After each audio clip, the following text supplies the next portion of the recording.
Very little, very little. I think I've gone in one store, Oh, really? yeah, but otherwise I'm sticking close to home. I hear you. So test 1 2 3. Yeah, I prefer meeting, face to face, but I totally understand your situation and, that's why we did the pretty much did this and stuff.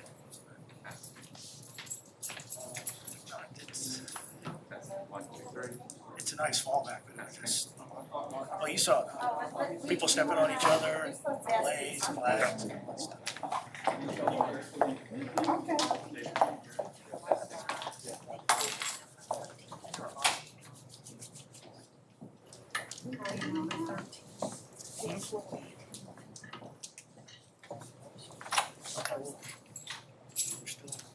Okay.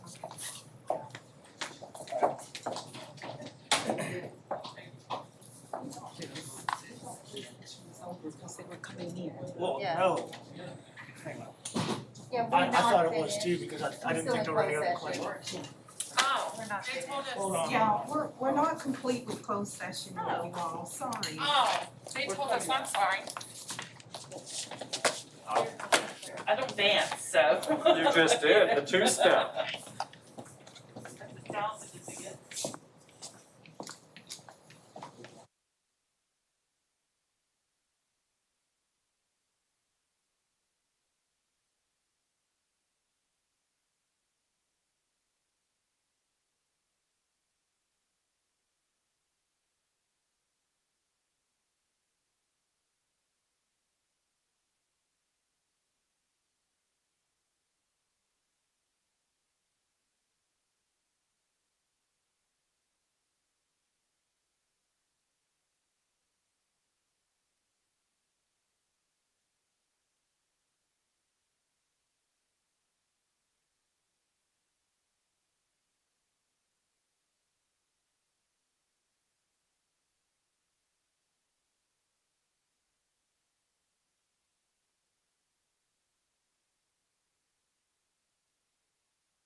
I have a motion by Dr. Mealy, is there a second? Second. Second, Dr. Hicks. All those in favor signify by saying aye. Aye. Opposed? Okay, we're in open session. Excuse me. Would you certify the meeting, please, ma'am, Ms. Johnson? Whereas the Bedford County School Board has convened a closed meeting on this date pursuant to an affirmative recorded vote and in accordance with the provisions of the Virginia Freedom of Information Act, and whereas Section 2.2-3712D of the Code of Virginia requires a certification by this school board that such closed meeting was conducted in conformity with Virginia law. Now therefore be it resolved that the Bedford County School Board hereby certifies that, to the best of each member's knowledge, only public business matters lawfully exempted from open meeting requirements by Virginia law were discussed in the closed meeting to which the certification applies, and only such public business matters as were identified in the motion convening the closed meeting were heard, discussed, or considered. Yes. Yes. Yes. Yes. Yes. Yes. Yeah. Do I have a motion to accept the superintendent's recommendation on employee 13? Mr. sorry. Chairman, I'm sorry. Three. Well, no, we've got to do both. Wasn't that part of the personnel report? Yeah. We got that second be separate. Okay, gotcha. Correction. Do I have a motion to accept the superintendent's recommendation on student 3? Mr. Chairman, I move that we accept the superintendent's recommendation for student number 3. I have a motion by Dr. Hicks, on a second. Second. Second by Mrs. Kirby, discussion. All those in favor signify by saying aye. Aye. Opposed? Superintendent's recommendation on student 3 is accepted. Do I have a motion to approve the consent agenda as written? Mr. Chairman, I make a motion we approve the consent agenda as presented. I have a motion by Ms. Kirby, do I have a second? I second. Second by Ms. Hairston. Discussion. All those in favor signify by saying aye. Aye. Opposed? Consent agenda is accepted. 4.01, Mr. Hagler. Yes, in front of the board tonight is the school board budget for FY '21 for approval, based upon the discussions of previous board meetings in the last work session.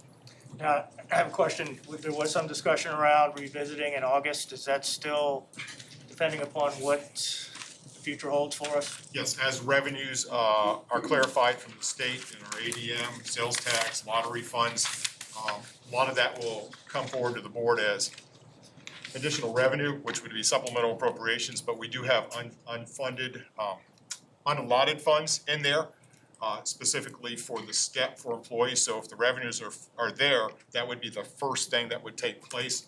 And I'd bring that before the board if the revenues materialize, that action would go ahead and take place. Okay, thank you. Does anybody have any question, Mr. Hagler?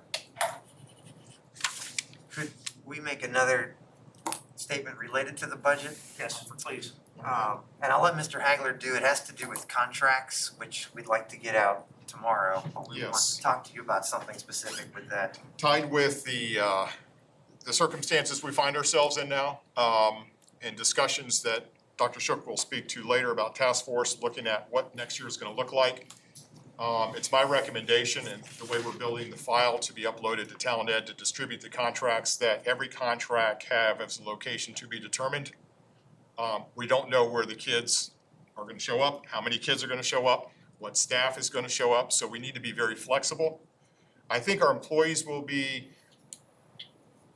I think that reality is gonna set in when they see that, because I think a lot of them have been thinking everything's gonna be just as usual when they come back in the fall. And as a lot of you have been grappling with that and us, that might not be the case. So it's not to make them uneasy, but to let them know we're here to serve the kids, the students, and we're gonna assign staff appropriately to do that depending on the situation. So every contract will have to be determined on there. That's my recommendation to send out tomorrow. We will send out an email prior to the contracts going out explaining that. So whoever reads their emails or whoever's listening tonight, we'll get that ahead of time. And once again, it's not to frighten or upset everybody, but to deal with the reality that we need to be flexible come the fall and over the summer. We will talk to the principals tomorrow morning before the email goes out, so they're able to field the questions that might come in. And so they're aware of this decision. So if the board supports that, that would be my recommendation. Is everybody okay with that? Thank you very much. Do I have a motion to accept the fiscal year 2021 budget? Mr. Chairman, I make a motion that we accept the fiscal year 2021 budget. Motion by Ms. Kirby, do I have a second? Second. Second by Mr. Hill. All those in favor signify by saying aye. Opposed? Yeah, Chairman, I'm so sorry. I have something I wanted to share. So is there room for a bit of discussion? But we took the, we've already voted on it. Well, we are voting on the budget now, Correct. aren't we? Okay. And my point is that I have just a couple things that I'd like to discuss or just to state. Just some points I'd like to state. Okay. Okay, well. Go ahead. All right, thank you. For some time now, and particularly since our last board meeting that we had, I've reflected on the budget and the work and discussions that we've had. And I do not believe that we have a budget plan that will effectively meet the needs of all of our students. I've shared my concerns and I've shared my thoughts on the need and the importance of having an expanded program for the mental and social and behavioral health of our students. The current efforts, of course, and the programs that we have are a great beginning. However, I feel that we fail to provide the much-needed support at the elementary levels. I applaud the work that's been done by Mrs. Robertson and her team, but we must provide our students and our teachers with the school-based support to help with the mental, the social, and the behavioral interventions that a specialist can give. Our teachers are not trained to deal with the type of emotional and mental health that is needed more now than ever, with students and families dealing with the pandemic, and not to mention the social and racial unrest in our nation. To think that our students are not affected, I think is wrong. They will be. Our teachers need the support of content specialists as they navigate the many hurdles of identifying academic regression. And regression will occur. Research shows that students are going to lose 1/3 of their math skills and potentially 1/2 of their reading skills. I'm concerned about the emotional piece for our students. Our teachers are going to need the guidance of an expert to help them identify those content areas, those skills that the students are going to need to focus on initially. And I just don't think it's up to the teachers to figure this out. I think they need the experts that a content specialist can give. I hope that as the revenue, and Mr. Hagler has spoken to this, that as that is more defined, and more solid, that we can move forward to provide our employees with either a step bonus. We should do that. Teachers and employees, like parents and other individuals, are facing a great deal of financial struggles during these unprecedented times, and I think it's important that we do right by our employees. Thank you. Can you hold your comments, Dr. Mealy, to matters from the board? These are more appropriate for that item. Thanks. Okay, but I think we need to take an individual vote on the budget. We just did. Well, okay, you didn't ask for those, or I didn't hear those opposed, because I'm opposed to the budget.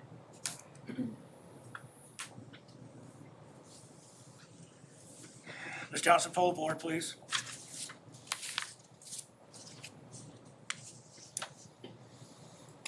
Ms. Harrison? No. Dr. Hicks? Yes. Mr. Hill? Yeah. Mr. Johnson? Yes. Mrs. Kirby? Yes. Mr. Leamy? Yes. Dr. Mealy? No. 2 noes, rest ayes. Okay, budget is passed. Item 4.02, Title I, Part A, Title II, Title III, Part A, and Title IV, Part A, applications for 2020-2021. Dr. Woodford? Thank you, Mr. Leamy.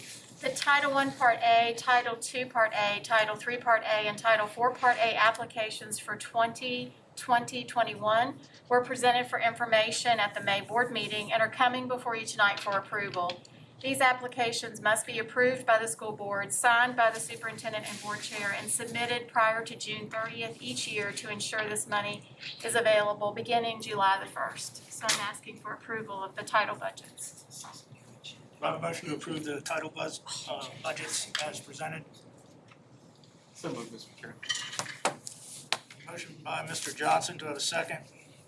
Second. Second, Mrs. Kirby, discussion? Yes, I just have one thing.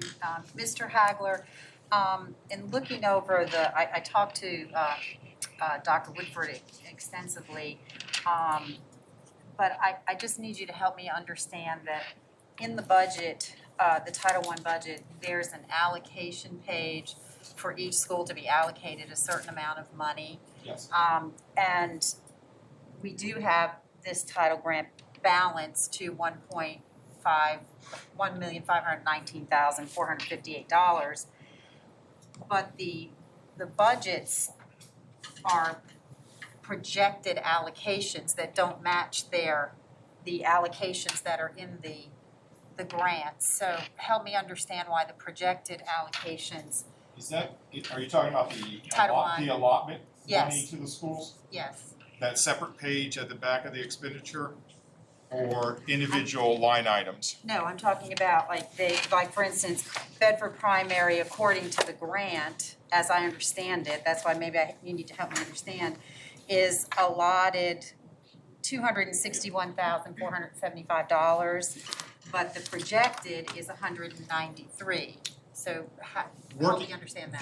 The budget accounts for the overall grant amount that we anticipated. As that's being revised and changed throughout the budget process, look at our budget as we're putting a placeholder in to spend the Title I money. The way the grant is written is how we're going to spend it, not necessarily how the budget is. The budget puts the whole amount in there as a placeholder. We base that sometimes off of what we expect salaries to be, what we expect the payments out to schools to be. But when it actually comes to spending down a grant, it goes based upon the document you're approving tonight, not what's in the budget. But the budget tries to account for the overall funding of it. So the control for any budgetary expenditures, I know this sounds kind of weird, it's not necessarily the budget, it's the grant document you're approving. So we want to make sure when we're building a budget, we get as close to what we're going to be allotted in the Title I, the Title II, and all the grants, so that you don't have to come back with supplemental appropriations for everything. It's built in there. So there may be some slight differences, but the overall guiding document and how they're going to spend that money down is exactly how it's written in the grant. Okay, so on that page, I don't even know, they don't have really good page numbers, but the allocation to eligible schools is what these individuals will get, because when I looked at it, some schools were getting way more money than they should have had according to this document, and others are getting way less, like up to $35,000. The guiding document and the thing that we have to adhere to is the grant. Is the grant. Yes, yes. So when can we expect to have budgets for the schools that relate to this document? That is the budgets that are gonna be distributed to the school, and that's how they're gonna spend their money. So in the detailed line budgets, once again, sometimes we start off the budget process, and as we're amending and working through the title grants, I apologize, sometimes I don't go back and readjust what's in our budget, I'm worried about the overall amount. But my guidance to all of our grant coordinators is, you're not looking at the budget you just approved, you're not looking at those lines necessarily. you're adhering to that document, that's the guiding document. Okay. Not what's in the overall budget. It captures the total amount to make sure we're appropriated the right amount. Right, But, so so what's gonna be appropriated to the schools is what's in that document. is what's here. Yep, Okay, and so when can I get new budgets for these schools? Once it's approved or? Well, once it's approved, and then we get final allocations, because as you Right. know, that those allocations will jump up again after July.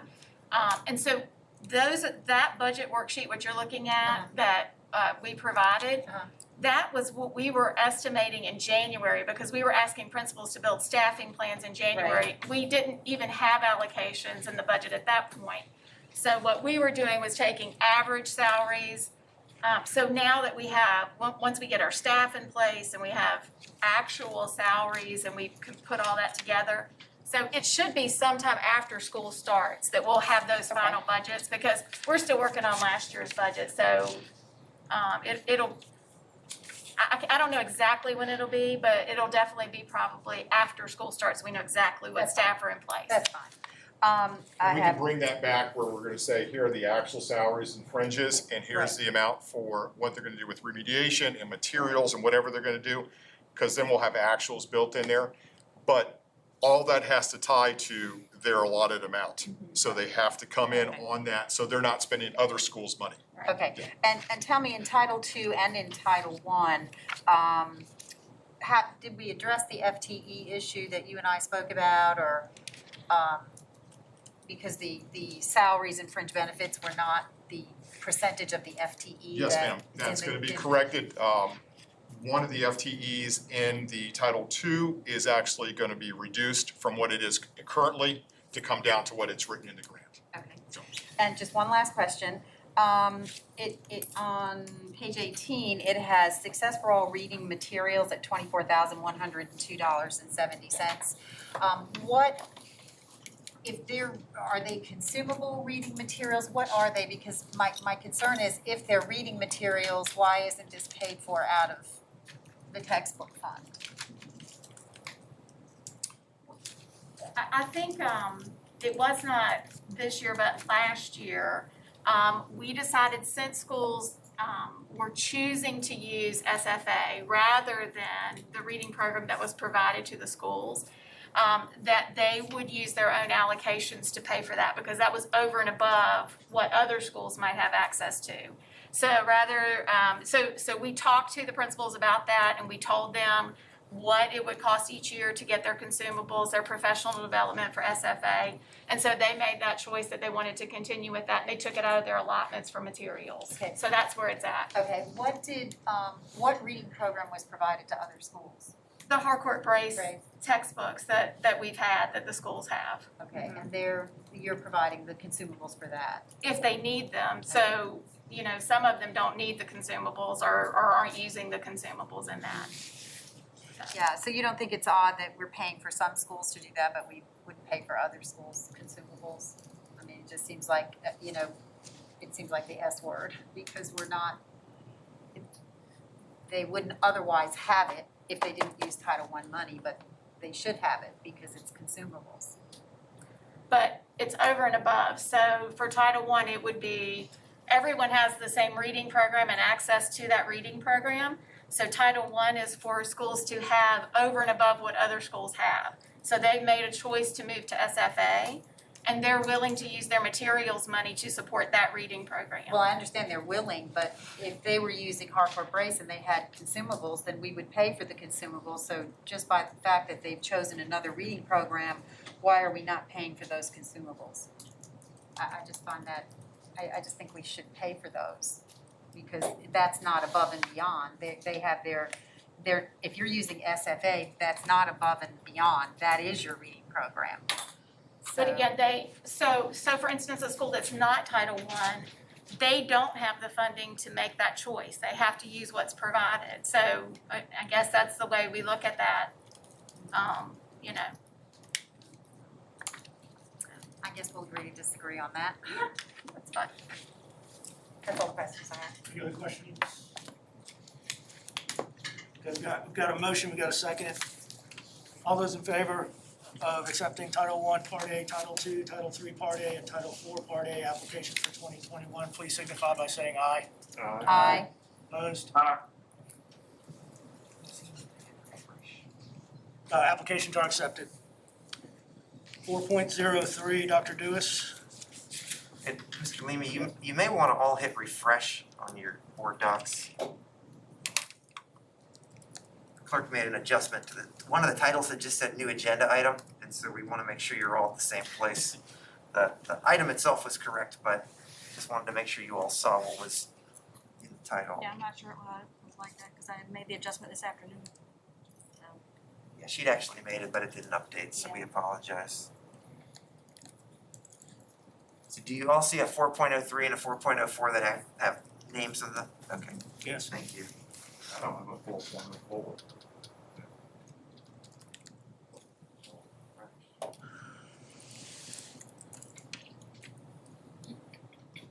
They're both Dr. Dewis's items, 03 and 04, so 03 is JF, library renovation. that's what it is in the refreshed version, yeah. That's what it is on the printed. Oh, it is, okay, she must have, Printed okay, agenda as well. so the printed one is correct. Yes. I apologize for that delay. All right, the Jefferson Forest High School leadership team has acted to move the library media center from the school's basement in a very remote part of the building upstairs to a central location. It'll get much more use and material circulation. Based on their research and visits to other schools, that team has developed a plan to use the former library, what will become the former library, to house a new project-based learning model. They'll emphasize student collaboration, communication, creative thinking, critical thinking, and citizenship skills through co-taught and cross-curricular courses. To achieve the class sizes and the learning spaces that other successful programs have established, the current library space would be renovated into 5 large learning spaces for project-based learning work with breakout rooms for small group work and collaborative planning spaces for teachers. Engineering students at Jefferson Forest came up with the original designs for the renovation, and those initial drawings have become the basis of the design for the new learning spaces. The architect's actual blueprint used for the bid solicitation is attached to the item in board docs. So Jefferson Forest High School received bids on June 9th for a renovation of that library space based on these plans, which they've planned to fund using the school's account. Our maintenance department assisted with the bid process in accordance with procurement law and policy. And not knowing what the bids were, we weren't sure exactly how to proceed, but because the final bid, as indicated in the item, came in at just over $100,000, the threshold outlined in our regulation DJR, we're seeking board approval, as has been our established process for any expenditure over $100,000. And so approval will allow this work to be completed this summer, and the resulting spaces will not only facilitate their long-term project-based learning vision, but it will also, we think, provide some short-term options for COVID-compliant learning spaces as we try to minimize student mixing and travel throughout the building and some of the initial planning going on. So the recommendation is that the board authorize staff to contract with the low bidder, which was Wall Construction, for the amount of $101,238. Do I have a motion to accept a bid from Wall Construction for $101,238 for the Jefferson Forest High School Library renovation project? Make a motion. A motion by Dr. Mealy. Do I have a second? Second. Second by Dr. Hicks. Discussion? I just have to say, I've been there, spent a lot of time with Principal Wilson. It's a great design. I think it's gonna be really great for the school. I do have a question Yes, ma'am. for Dr. Dewis. In terms of, you say that it's coming from the school account. Can you elaborate on that for me? Well, so in a typical renovation or construction project, we might have included that in a capital improvement plan. such that funds would be requested from the county or budgeted through the school board budget for the work. In this case, as has been the case with some projects that have recently happened in some other schools, this one just reaches that threshold while others did not. They are, it's such a priority to them that they didn't want to wait for that process to work itself out, for that money to become available. And they, through their planning and just budgeting in-house, are using funds that they've had from a number of sources that schools have that don't come to the division. Facility rental, for example, a good portion of that stays at the school level. I think Mr. Hagler recoups some of that at the end of the year to cover utility expenses and that sort of thing. Schools may also have funds from vending and other sources. Like Mr. that, I Hagler think may- the two biggest accounts they're gonna be using to fund this, I think it's more than that, but the two biggest would be building usage. We allow the schools, when they rent out their facilities, to retain 70% of that. 30% comes back to us to pay for the electrical. They've had a very large church there for many years and have accumulated money in that account, and so they're allocating that money to this. The other one is they, I believe from their gate sales and stuff, were, previous board, when they put in their turf field, required them to put money aside for that turf field to be refurbished and taken care of and not funded from the central office. They are very aggressive in that and have more than enough set aside, so I think they're thinking of moving some of that aside to do this too, because they have more than enough already set aside because of their aggressive putting those reserves aside. So those are the two biggest that I can recall from their school activity funds that they're gonna be using. So where's that $1,238 coming from, the delta? Excuse me? You said that it exceeded the threshold of $100,000. So that delta's gotta be made up. Policy set, our policies right now say small purchases under $100,000 are Okay, I follow. delegated to Dr. Shook and I as agent of the board, that we can make sure that we're following and soliciting competitive bids. Over $100,000, you have to do a sealed closed bid. It doesn't say in our policy per se we have to bring it to the board, but I think that's the intent, is that if we're delegated that small purchases under $100,000 is to the two of us, that anything over would be the board's Okay. preview to bid. I So got you. that's what I yeah, follow. yeah, no worries. Any other questions? Mr. Johnson? Dr. Fields, what is the timeline like on this project? Well, I think if this is approved tonight, they'll actually sign a contract very quickly with wall construction and begin work almost immediately. I think the company's ready to go and feels like with the scope of the project that it can be completed during the summer months. So it could be ready Yes, that's the plan. school reopens. That's right. Okay, any other questions? Okay, we have a motion, we have a second. Any other discussion? All those in favor of accepting the wall construction company bid for the JF Library renovation project signify by saying aye. Aye. Opposed? Okay, it's accepted. 4.04, Dr. Dewis. Thank you.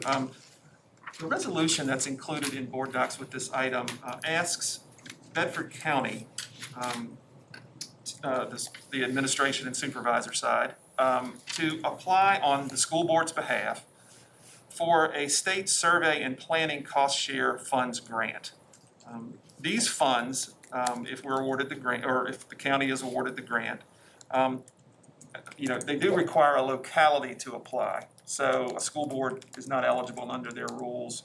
So that's why the maneuvering here has to happen. But these funds would allow the completion of a historical survey of two of our facilities. One just across the street, the former Bedford Training School, now one of the current central office buildings, and Susie G. Gibson High School, which is currently our Susie G. Gibson Science and Technology Center.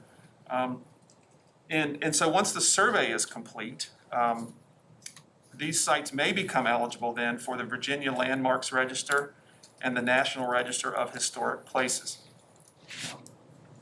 I think this is important due to these buildings' cultural and community significance and importance for many years. And because these designations may provide funding opportunities in the future, if we're able to apply them toward a capital improvement effort for the preservation of the buildings, the possible use of tax credits, planning for rehabilitation, future constructions, or adaptive reuse as these facilities or learning needs change in the future. So, and as these buildings age, we know that even currently they need attention in some areas, and certainly as they age further, we'll need additional. So this is an opportunity not just for the historic and cultural recognition that the facilities deserve, I think, also though to help us perhaps qualify for some funding down the road to help do some work that will make them even better facilities for current and future use. So the resolution here will authorize the county to apply for the funds, and is needed. Mr. Hiss, the county administrator, thought that there was a proper procedure for the two boards working together to accomplish this task. Does anybody have any questions of Dr. Dewis? I don't necessarily have a question, but just a comment and a thought that I've had in regards to signage, a sign for the building. You spoke to the fact that certainly the building needs a little bit of TLC, like so many of our schools. But I certainly think if perhaps through this grant and we get some funding, that we make that perhaps a priority and look at some signage there to have that visual recognition too. I agree, and prior to the school closure, Dr. Francis and Ms. Halterman and I met with representatives of the Alumni Association to talk about partnerships for doing just that type of thing. Signage outside the school, displays inside the school, and some other, and those discussions will continue and go forward as a partnership. Agreed. And there are also some work on the building itself that has been listed in our capital improvement plan for a need, and there's certainly additional work that we need to add upcoming. So. Thank you, Dr. Dewis. Any other questions, Dr. Dewis? Do I have a motion to approve the county historical grant request? Mr. Chairman, I make a motion that we approve the county historical grant request as presented. I have a motion by Ms. Kirby. Do I have a second? Second. Second, Mr. Johnson. Any additional discussion? All those in favor signify by saying aye. Aye. Opposed? Historical grant request is accepted. Patterson Board. Start with you, Mr. Hill.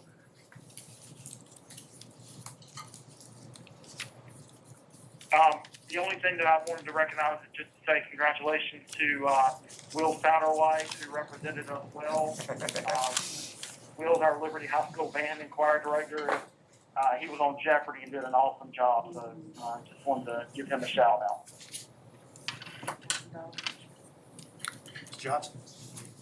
Thank you, Mr. Chairman. On what would have been our last day of school, I had the opportunity to visit Manita Elementary School and observe some of the pickup activities as families were coming to get their child's belongings. Stopped at Stanton River Middle, but they had already closed up shop by the time I got there, so I'm sorry about that. But just seeing the way the staff face lit up when the kids and their families pulled up, I think just really underscores what a great team we have here in Bedford County and how difficult this time has been on everyone, the kids, the teachers, the principals, everyone. And it's been a most unusual year. Probably haven't seen another one like this since 1918. At that time, believe it or not, my great uncle Jack actually died during the flu epidemic, and at his request was buried at home plate at his school. Somehow I doubt we would grant anyone that same permission today, and hopefully we never have a scenario in which we even have to contemplate such a thing. But needless to say, it's been a long time since we've had to deal with any of this. And I think our team from the school level, central office, everyone did a very good job trying to develop a plan on short notice. And we don't know what the future is going to look like, and I look forward to hearing Dr. Shook's presentation in a few moments on what reopening schools will look like. But with the team that we have, I know that they will make it work and make it work well. In particular, there are a few individuals that I did want to call out, because if you've been following the Bedford County Facebook page lately, you've seen a string of friendly faces on there. Patricia Knox being awarded her award for being a nursing supervisor of the year. Kelly Steele, gifted teacher at Huddleston Elementary in New London, being recognized as an economics educator of the year. Of course, our own President Ryan Edwards being elected to lead his professional organization, as Mr. Hill pointed out, Will Satterwhite dominating Jeopardy, and sometimes giving us a lot of angst, but a lot to cheer on as well. And then our own Lisa Taylor, Huddleston Elementary, as Teacher of the Year. 5 individuals that have been recognized by their peers for the work that they're doing in their fields to support staff, learners, our schools, and I could not be prouder of these individuals. I know these are 5 out of many, many more, but I think they're very emblematic of the type of staff that we've assembled here in Bedford County, and I could not be prouder of these 5 individuals and everyone else throughout the division. Keep up the great work, enjoy your summer, such as it is, and hopefully we will all be back together as soon as possible. Thank you, Mr. Chairman. I'd like to just take a moment, once again, just to give my condolences to the Hoback family. As you all know, we lost a very special, precious student, Dylan Hoback. He was a student at JF, and I want to commend the high school there for their efforts and the support that they gave to the family. And so Dylan was a student at Otter River, and he was near and dear to me. And so I just wanted to take this moment just to honor him and to give once again my condolences to the family. I also want to congratulate Mr. Will Satterwhite as well with Jeopardy. I watched it and I enjoyed every minute of it, and I was just so very proud, so very proud. He just did a fabulous job. I also want to just make a comment in regards to several phone calls that I have received from parents expressing a concern about our current policy that we have in place as it pertains to transfers request. I will say that I certainly have concerns regarding the policy as it pertains to parents who have children and have had children at a particular school for a number of years, that they have siblings there. This particular parent, and there are other cases like this, I'm sure, across our district, but this particular parent has several students who have gone through a school and who are currently still there, and happens to have a kindergartner that's coming up. And of course, with our current policy that we have and regulations, she's unable to send her child to this particular school. I find it a bit troubling knowing that this is going to be quite a hardship for families, and I'm sure there's lots of families like this, in terms of transportation, being able to be home in time to meet the bus of her various students that's at different grade levels. And so I would ask the board, perhaps in the coming month, that we bring it to the table again. So I guess it would be, I'm asking that we put it on the agenda to revisit. And let's talk about this again. When I think about the hardships that so many of our parents are facing now with the pandemic. I think it is at least the least that we can do to revisit this and take those circumstances under considerations when we make these decisions. It's just quite an impact, I think, that it has on a family of multiple siblings and has a history of attending said school. So that's all that I have, and thank you, Mr. Chairman. Ms. Kirby? I wanna echo everyone in congratulating Mr. Satterwhite. I know in our house, he had his own little cheerleader section. My kids would get so excited that whenever he'd answer something. And I wanna give a shout out to the Minuteman Club. I wanna thank them for doing what they did with putting the graduation signs up at the old Bedford Middle School. I thought that was very classy. And, there are some signs up there remaining. If the student wants to go get their signs, they can go get them now. I believe they have through the weekend maybe to pick them up. If not, they will be disposed of, and I hate to see them just be disposed of. So if you know somebody that has their sign up there, please go by and pick it up for them, take it to them. I want to give a shout out to the parents who organized the parade for our graduates. It was so well received within our community to hear people talk about how this is Bedford and how Bedford will rise to the occasion to recognize our own. And I've heard several comments along the way that people really want this to actually become part of the graduation tradition. Not just the ceremony, but maybe have a parade on Friday night and just let them start celebrating a little bit earlier.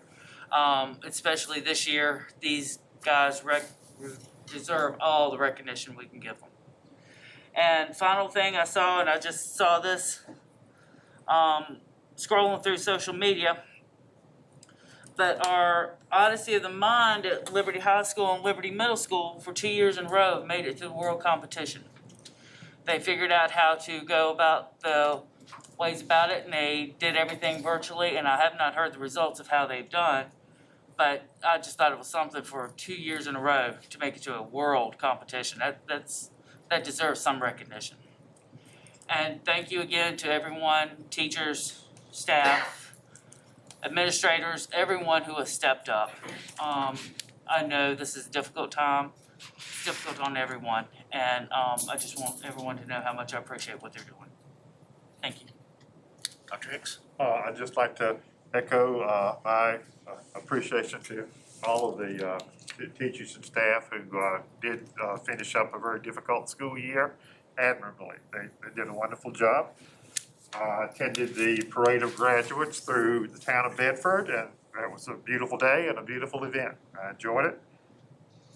Went to the Central Virginia Governor's School Zoom board meeting. They approved their budget for next year with no tuition increase, and they are going to be operating on a 1 day a week schedule next year. Each division will come in for in-person instruction 1 day a week, so 5 divisions, 5 days, and they'll be doing mostly lab work on that day, and the rest of their instruction will be virtual. Thought that was an excellent plan that Dr. Smith came up with. Dr. Maylor? I just want to start with my comments about the budget. I believe it is important that our employees know that I'm committed to improving the support provided to students, staff, and schools at all times, but especially now as we move forward to meet the challenges of getting our students back to school, which is going to look and will be very different from what we've seen before. And to do this, I believe that we require content area specialists, as Ms. Harrison noted, attendance officers, because we don't know what that's going to look like either, and certainly mental health and behavioral specialists due to the lack of training for our own staff. And that's not saying we didn't provide it to them. They're just not trained to handle some of the challenges that they're facing. That's just not their area of expertise. And I too applaud all the work that Ms. Robertson has done to to do that, but again, they're not specialists. I believe these individuals could help our teachers and staff navigate the challenges that lie ahead of us by providing the expertise which is necessary to accomplish the tasks that we face. In my opinion, the proposed budget tonight does not address all of these needs and leaves our students, teachers, and staff without the expertise of those who can help provide a pathway forward for our entire division, especially with respect to supporting both academic and social and emotional needs of our students. I also want them to know, I agree with Mr. Hagler, that any money that we have, it's important that it go to the cost of living raise or whatever raise we call it at the earliest time should revenue become available. So that is why I felt like I couldn't vote for the budget tonight. I also want to congratulate Kelly and Ryan and Will and Lisa and Patricia on all of the accomplishments. Makes me so proud. I, for one, could only watch part of Will's performance, like I was pressing my button for him. I didn't know the answer, but I just wanted to press it anyway for him. So he just did a great job, and that's, to me, just such intense pressure. So kudos to him for doing that. I also have just a couple of things that I'd like to mention too. Again, I also agree with the rest of the board members. I can't thank our teachers and staff enough for everything that they tried to do as we worked through these remarkable times. So kudos to everyone. I know you were everyone's just flying by the seat of their pants because we've never done this before. So we're all learning in that process. And I just thank you so much for everything that you did. Dr. Shook, I have gotten a couple of people that seem to be, I think, under a misconception, but a conception that they are not allowed to talk to their school board members. Employees are not allowed to talk to school board members, and I'm sure that's like a misperception. That's true, correct? It's a misperception. You don't have a problem with them talking to school board members? Do I have a problem with staff talking to Employees school board? speaking to school board members? No. Okay, thank you. I assured the employees that I spoke to that was absolutely not the case. For some reason, they had a perception that you did not want them contacting the school board. I told them I thought that was absolutely not true, so thank you. One of the other things I wanted to share was just publicly was and for our staff is all the emails we received, all of us from parents, concerns about the mental and social, emotional health of our students. When students return, what's that going to look like? I'm sure Dr. Shook's going to address that. The stress that they're all under. Families and parents who are saying, they just don't support virtual learning and feel like it's not providing a quality education. Their kids that are having too much screen time. Parents who are saying, they can't replace a teacher and know they can't perform the job of a teacher. The child care issues that they're coming up with in terms of parents who both work and to support their family and need to both work. And then the social and emotional concerns related to a lack of socialization for students. And then a lack of, I perceived again, lack of communication every step of the way. These are emails we all got. I'm sure you all read them. The parents are calling for more transparency and more information just every step of the way. That's a direct quote. And one that bothered me are parents who are considering leaving Bedford County because they're concerned about how and what the division is going to do with regard to getting the kids back to school. So I just wanted to make sure that our staff was aware of that as well because, again, perception is everything. So if we can help our parents through this, I think it would be helpful. Thank you. I'll get to go last, so what they said, but a couple things I want to emphasize here, and these have been touched on. First off, kudos to the staff. teachers, paras, nutrition staff, bus drivers. You guys have really stepped up and confronted the unknown head on.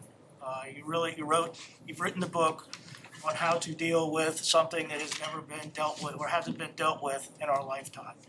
Thank you very much for that. Keep up the good work. Secondly, Dr. Mealy's point, the emails that we've been getting have been overwhelmingly indicative that these kids need to get out of the house and they need to get back to school. They need the socialization, they need the interpersonal interaction, they need it now. We need to get to phase 3 as soon as possible, and I look forward to hearing how we're gonna do that. Mental health, that feeds into this. Our students are physically and emotionally in an important part of their development. And this has been a serious interruption in both. We've addressed the physical piece of it by, allowing for middle school sports when they return, but we need to address the emotional and the mental aspect of it. And when we revisit the budget in August, we basically adopted a starter budget tonight. Let's call it what it is. When we have a better idea and more clarity on what our revenues are gonna be, one of the top priorities that we need to address is mental health support for our students when they return. That's all I got. You're up, Dr. Schiff. Thank you, Mr. Chairman. Before we jump into COVID, which is the majority of my remarks, I just want to share a statement that I've written. I've shared this all with you, but I feel the need to be on the record with it. So, in Bedford County Public Schools, we're committed to empowering learners for future success, and part of our commitment to student-centered education is providing safe learning environments free from racism or prejudice of any kind, so that all learners can thrive regardless of where they were born or the color of their skin. The recent death of George Floyd, as well as the related protests across our nation, should remind us all of our moral obligation to eradicate racism from our schools and in our communities. I hope you'll join me, and this is not just board staff, anyone watching, in taking a stand for equity in our schools and to fight racial injustice wherever it may occur. Thank you for allowing me that. Before we get into the COVID-19 response. So on Tuesday, I think you're probably most aware, Governor Northam announced the guidelines that we'll need to follow to reopen schools during the various phases of the Forward Virginia Plan. The State Department of Education has also released guidance for schools and districts to consider. I believe you all received all of this through the VSBA, and staff has received that as well. When we're planning exactly how we'll return to school, both this summer and in the fall. As we shared last month, we recently conducted a number of focus groups representing students, families, employees, and other education stakeholders. We actually added a couple more at the suggestion of the board last month, so thank you for that. Now, more recently, we have convened 9 task forces who have organized their work around the feedback that we received from our stakeholder focus groups. These task forces, which are comprised of approximately 150 young learners, parents, teachers, administrators, and other support staff, have begun reviewing the guidelines for schools in the Forward Virginia Plan that we received Tuesday, as well as the Department of Ed guidance document. And we'll be incorporating this information into our plans for reopening our schools locally. So at this point, I'd like to let you know how we've organized the task forces, the work that they're doing, as well as a few other details about our efforts. Our task force facilitators, who I'll introduce in a moment, are here. Some of them are quite far away from you because of the social distancing, and will be available to answer any questions that you might have after I'm done sharing. However, I think it's important to remember that these task forces are only just beginning their work, and so we don't have any specific plan details to share this evening. We realize that many people want to know exactly what we're going to be doing during the months ahead, but we simply aren't at that stage of our planning process yet. You can expect a much more detailed presentation at our July board meeting. In fact, we're very hopeful that the majority, if not all of our planning, will be solidified by the July 9th meeting. And I also want to repeat what I stated last month, and I will probably repeat every month that we're talking about this, and not just here, but to any audience that may be listening. Regardless of what emerges in the plans we develop for reopening schools, we do expect those plans to change after we return to school, and we're asking for everybody's flexibility about the changes that we believe are inevitable, even after we set these plans into motion in this very dynamic situation. And we've been asked to do that also by our governor and by our State Department of Education. So at this time, I want to describe the specific work that each task force has been addressing. If you recall from last month, one of the major themes that emerged from the focus groups is that our plans should look different for students of different ages and stages of development.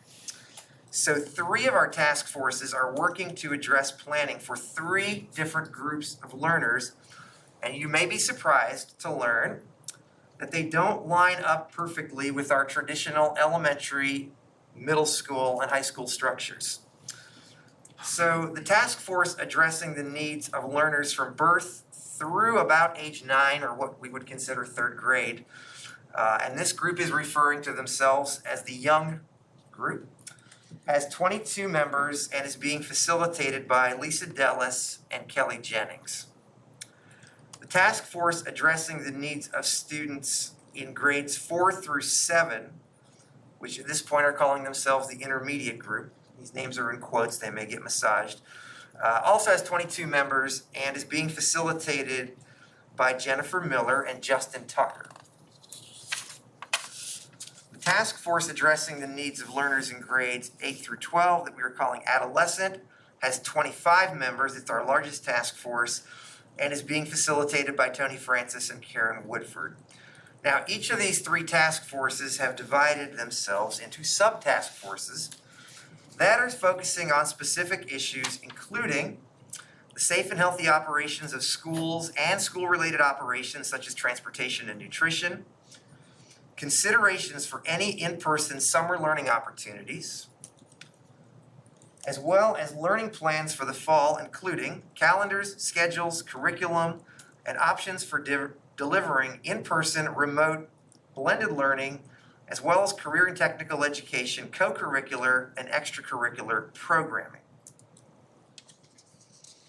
Another task force is addressing, as many of you have mentioned this evening, the social emotional needs of learners across all ages and grade levels, which I believe was another suggestion from the board last month, as well as the social emotional needs of our employees.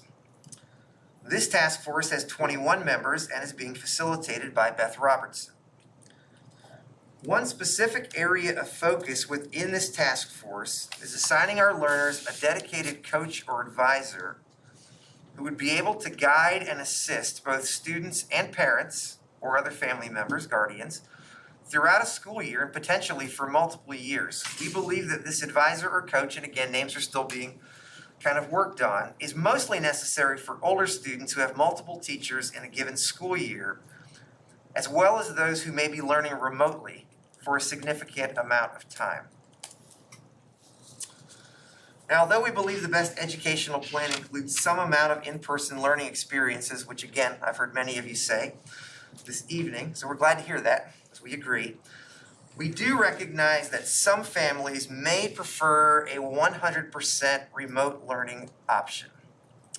So another task force that has 19 members and is being facilitated by Ed Hoisington is focusing on developing this option for students at all levels. And let me be clear, we're not recommending this option, but we feel like this option is something that will be requested.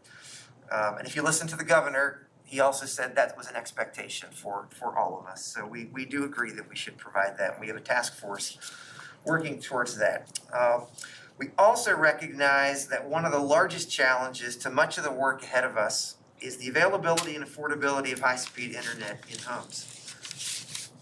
So we have a task force with 10 members that's being facilitated by Mac Dewis that will be working to improve both the availability and affordability of that as we move forward.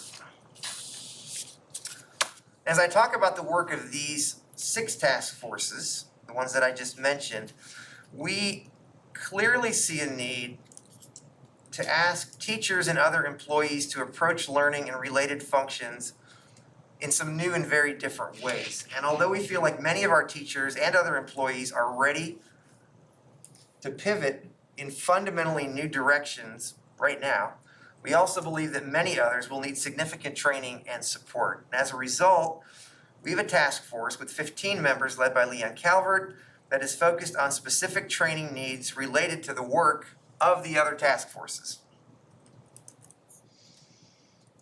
Now, the 7 task forces I just introduced will all be formulating plans that impact our employees and our budget. So we have another task force with 9 members, not surprisingly, facilitated by Fred Connor and Randy Hagler, that will be addressing any task force work with financial or personnel implications. And again, the last one I'm going to mention, I think, was echoed in many board comments this evening, so we're glad for that. Regardless of what exactly emerges from the work of the task forces I've just mentioned, we believe that we need a clear way of communicating this work to students, families, employees, and the broader community, as well as a way to solicit specific information and feedback from the families that we serve. So our final task force, which has 10 members, is working to develop a number of strategies to keep our stakeholders informed throughout the days and weeks ahead. And I am facilitating that task force. I also have 2 quick items to mention before we open it up for questions. The first is that the task force organization that I just mentioned is evolving and changing as we get farther into the work, as you might expect. For example, we have health and safety sub-task forces in each of our young, intermediate, and adolescent task forces. And we've now reached a point where those 3 sub-task forces will be joining together to focus on health and safety plans that span all levels. We have 2 other task forces that I've mentioned, the ones dealing with social emotional needs and 100% remote learning options, that will each be sending members to the young, intermediate, and adolescent task forces, as their work is now at a place where those configurations are necessary. Last item I'll share is just how thankful I am for the hard work and dedication of all of our task force members, most of whom are volunteering their time and energy to this work. Although we could certainly develop plans without 150 participants in these task forces, we don't believe our final product would be as viable or effective without the diversity of voices and ideas that we currently have contributing.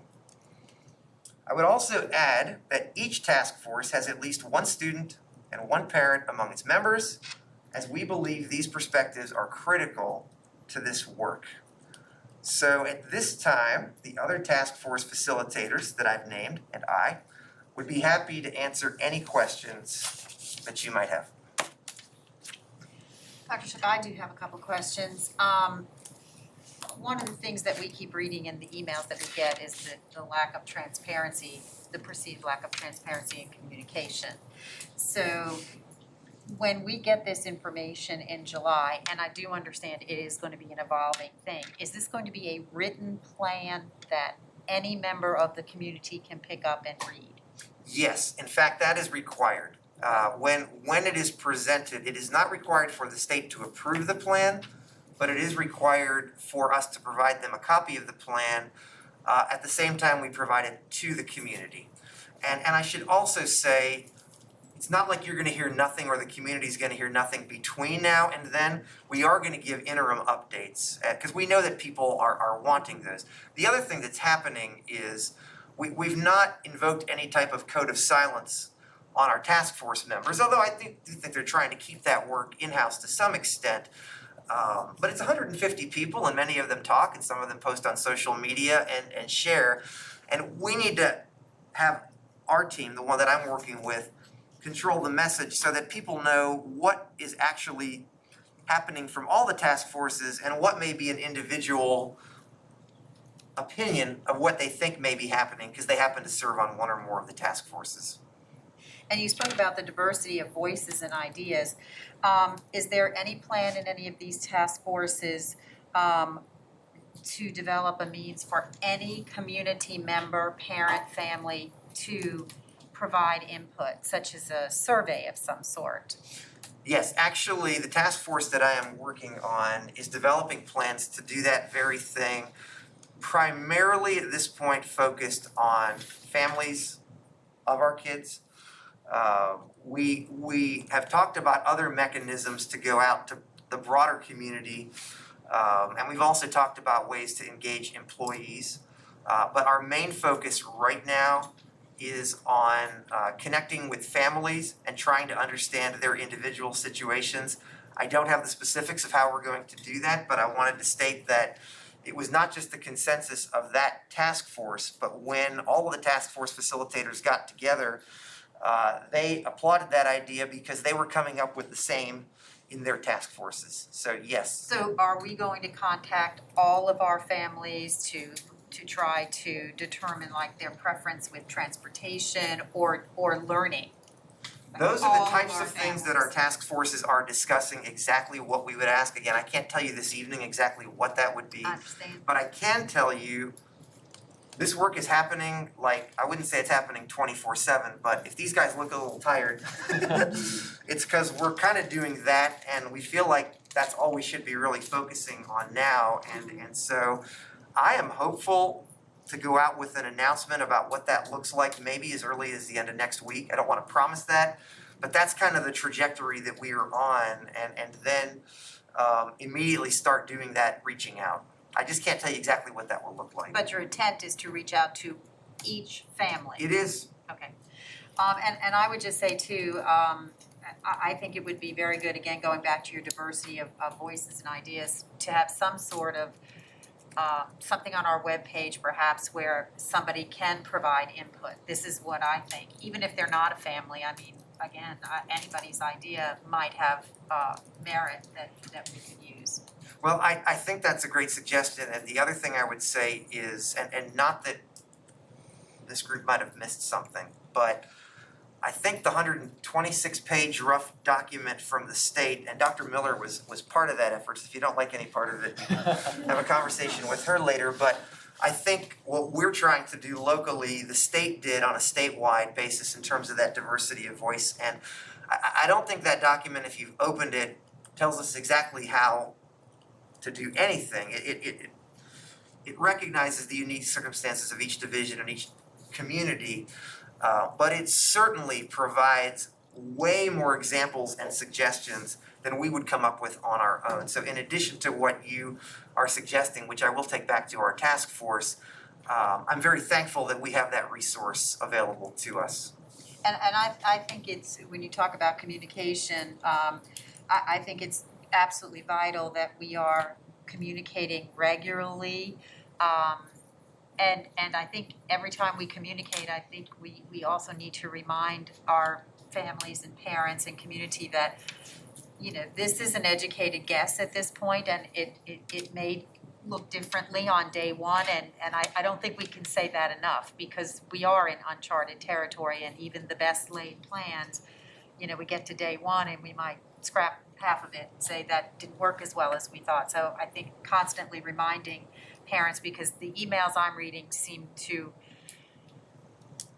parents seem to want, you know, just tell me what it's gonna be.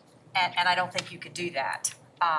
So I just think we should always remind them that, you know, right now, this is our plan, and that may change, so that they're always prepared for the fact that it may change. But I think also in July, having some sort of written plan or something is really gonna help with the stress levels, because there's so many parents who just don't know what they're doing with childcare and how they're going to continue. So as much as information as we can provide, as soon as we can provide it, and I understand that can't happen tomorrow, would be really helpful. I have a question about the plans. It's my understanding that we need to submit a health and instruction plan to enter phase 2. Do we need to have a separate plan, an additional plan to go from 2 to 3? I'll answer what I know, and then I'll defer to others. I know that, and again, these guys laugh at me because they've been on a lot of Zooms, but I've been on more with the state on these things. There are two plans that are required. The first, the health and safety plan, is required before we would bring anyone back for any in-person instruction under either phase, 2 or 3. And it is something that is required by the health side. It's not actually required by the education side. And we had, a bunch of us were on a Zoom with the state today, and they actually walked us through how to complete that. So for example, if we were gonna do anything in summer session that would bring children back on campus in any capacity, that is a non-negotiable that we have to file before we do that. The larger plan, which, and I should have been more precise in my language, I presume that's what Dr. Mealy was referring to with her question. That's kind of the big plan that the task forces are working on. That is required before we return to school. In fact, I think we got clarity, it's 15 business days is what the Department of Education is asking before whatever we call the first day of school. Right now, we're shooting for what's on our calendar, but again, to Dr. Mealy's point, that could change. And that's really tied to 2020, 2021, kind of how you plan to do school. And so I don't believe a second health plan is required, Dr. Woodford, is it, for if we go from 2 to 3 this summer? Not that I've heard, and I think it's really all incorporated because the idea is we could move between phases and even back to phase 1. So I think the health and safety plan would encompass all 3 phases and beyond. Okay. Thank you. Mr. Chairman, I have a question. Yes, sir. I listened today to Governor Northam's update, and question for you as it relates to a question that was asked to the governor regarding certain districts or divisions seeking a waiver for opening or not following the guidelines because of the number of or lack of low COVID cases. So I'm just curious, because I'm hearing from parents, you know, and you all are hearing it too, that we have parents who certainly feel that and believe that we can certainly open up schools and business as usual.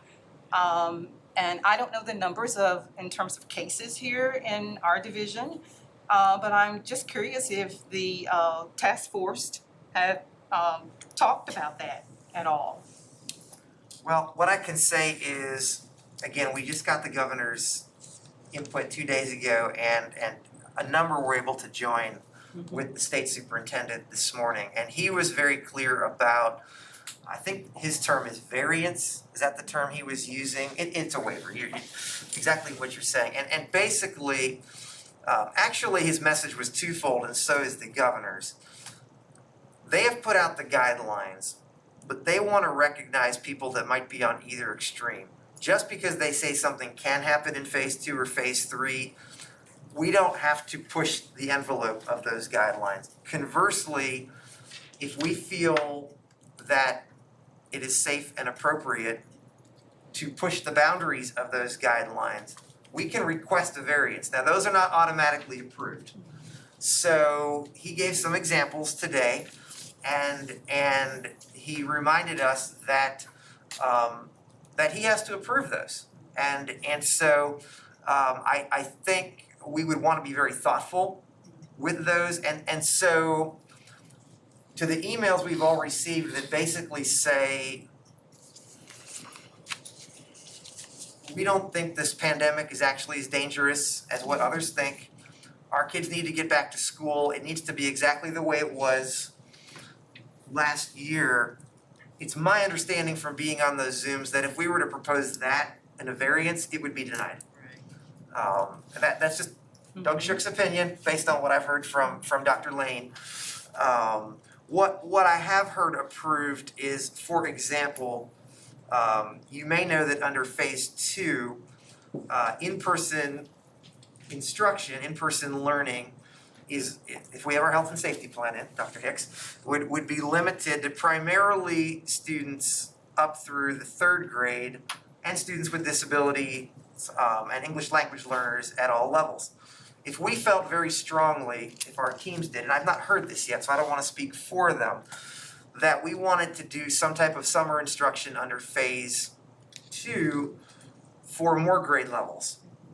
I believe we could put a variance request, and I believe it would probably get approved if we had all the precautions in place that satisfied what the state felt was appropriate. And the reason I feel pretty confident about this is I have colleagues who are doing this because they feel very strongly about that. But I think that what I just described is a far cry from what some of those emails are asking us to do, which is basically to turn a blind eye to the pandemic and its spread. So I don't want to speak for the group. I don't think as a group we've talked about any specific variances, but I'll open the floor to all of you. Have any of your teams gotten to the point where they're talking about a specific variance request for anything, or are you just not there yet in your planning? Okay, and to be fair, a lot of them heard about some of this the last couple days, so they and their teams may have not been able to fully process that. I guess, not to put the board on the spot, but do you all have any reservations if these task forces, where it might make sense educationally and where we feel comfortable from a safety standpoint, putting in a variance request? Again, I couldn't tell you what they are at this point, but does the concept in general something that you all are generally open to? If it gets the kids back to school, absolutely. That's my opinion. Okay. I would say it depends on, the case numbers, what's Okay. going on, the I certainly- recommendations from the health department, things like that. I'm not a doctor, that kind of doctor. I would certainly say, just kind of looking at that data in terms of the cases and all, we certainly, I understand the parents' frustration. The children, they need to be back in school. They need that interaction and social interaction. But I think we have to also be very cautious as well.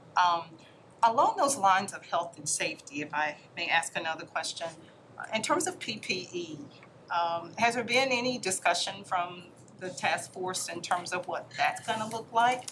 Once we open up school, are we looking at providing masks? The governor did say that there is talk that he would like for the children, I believe, to wear a mask. So is that something that we're going to be providing? And also another question along those lines, in terms of just checking temperatures, has there been discussion? What have the parents of the various groups, task force, what have they said in terms of these PPE requirements? So let me first address what I believe, and again, you guys correct me if I'm wrong. I've been right most of the time because I've been on more Zooms.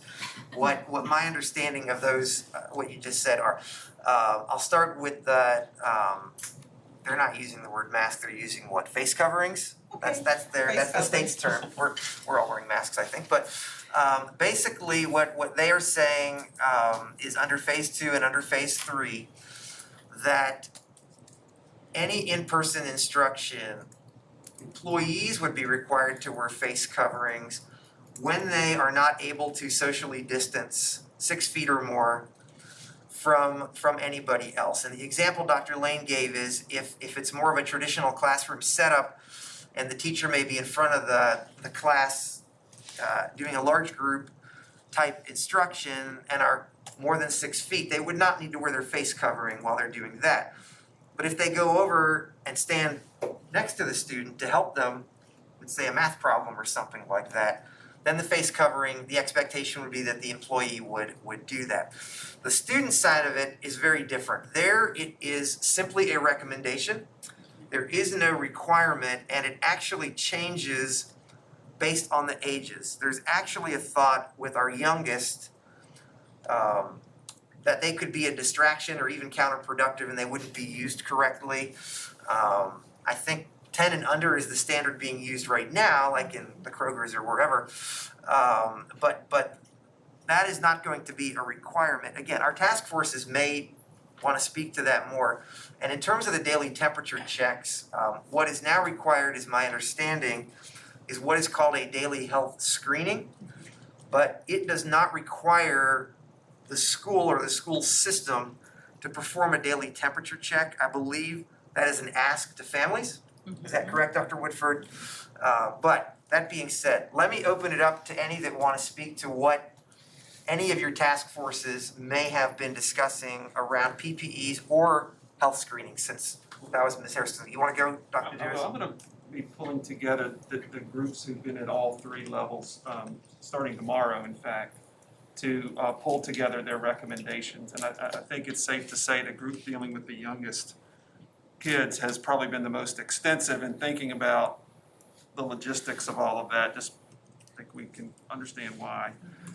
And so we haven't gotten to those specifics, but those are the exact things we need to lay out, because we need to understand if we do need to order materials, we need to be doing that. If whether that's cleaning materials, hand sanitizing, soap, or masks or other kinds of things. So within a number of days, we'll be really diving into all of that and trying to decide what our recommended path is. I will say about the health plan that's got to be in place before we welcome students back. It's the expectation from the Department of Education that be reviewed by the local health department. And so we will have those eyes on it, as well as it's also recommended that our attorneys see it as well.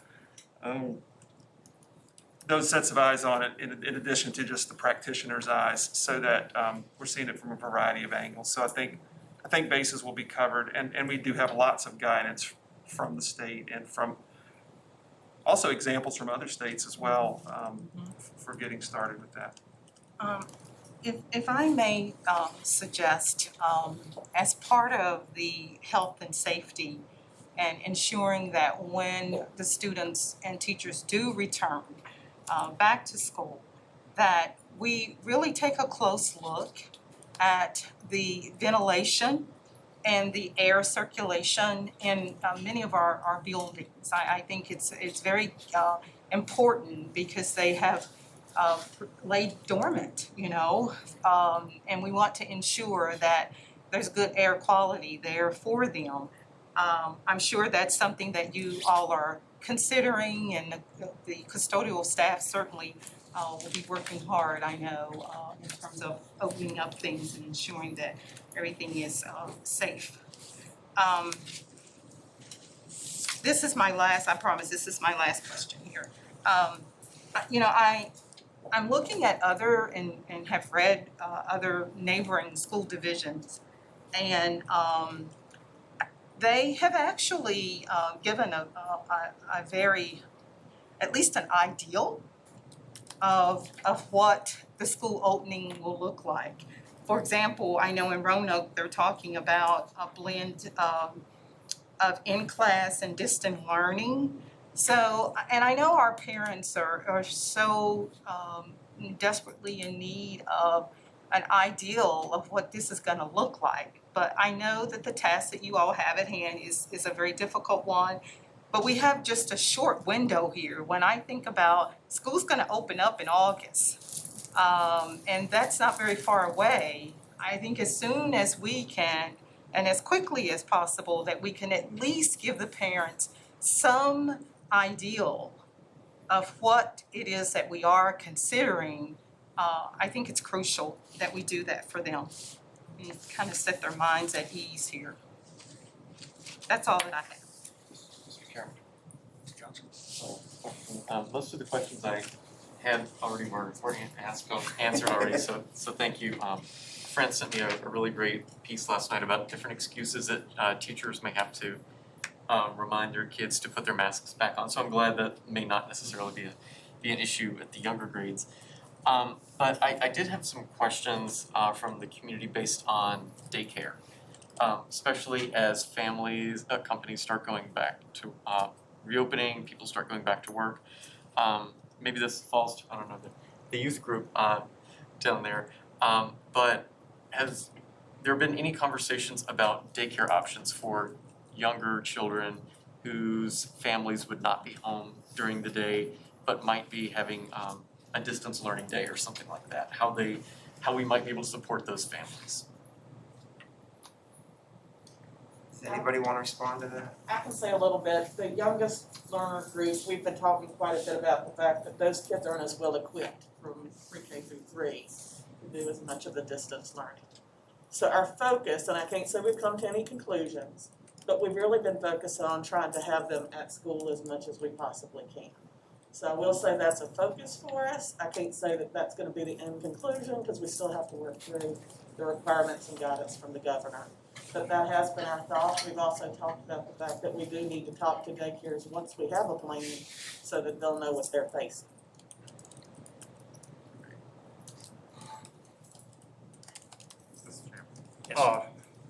Are you expecting any significant cost increases in transportation and custodial services? I don't know that we're at the point where we have any numbers to put to that, but I think that's almost a given or an assumption, and I would remind you of something I believe we talked about last month. I'm pretty sure we talked about the CARES Act, and again, we want to be a little bit conservative with that, not knowing where the whole budget is going to land.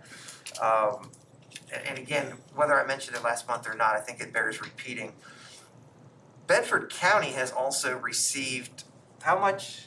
6.7 million in CARES Act funding, and they have to spend by December, and they are also allowed to spend that money supporting some of the things we've talked about here.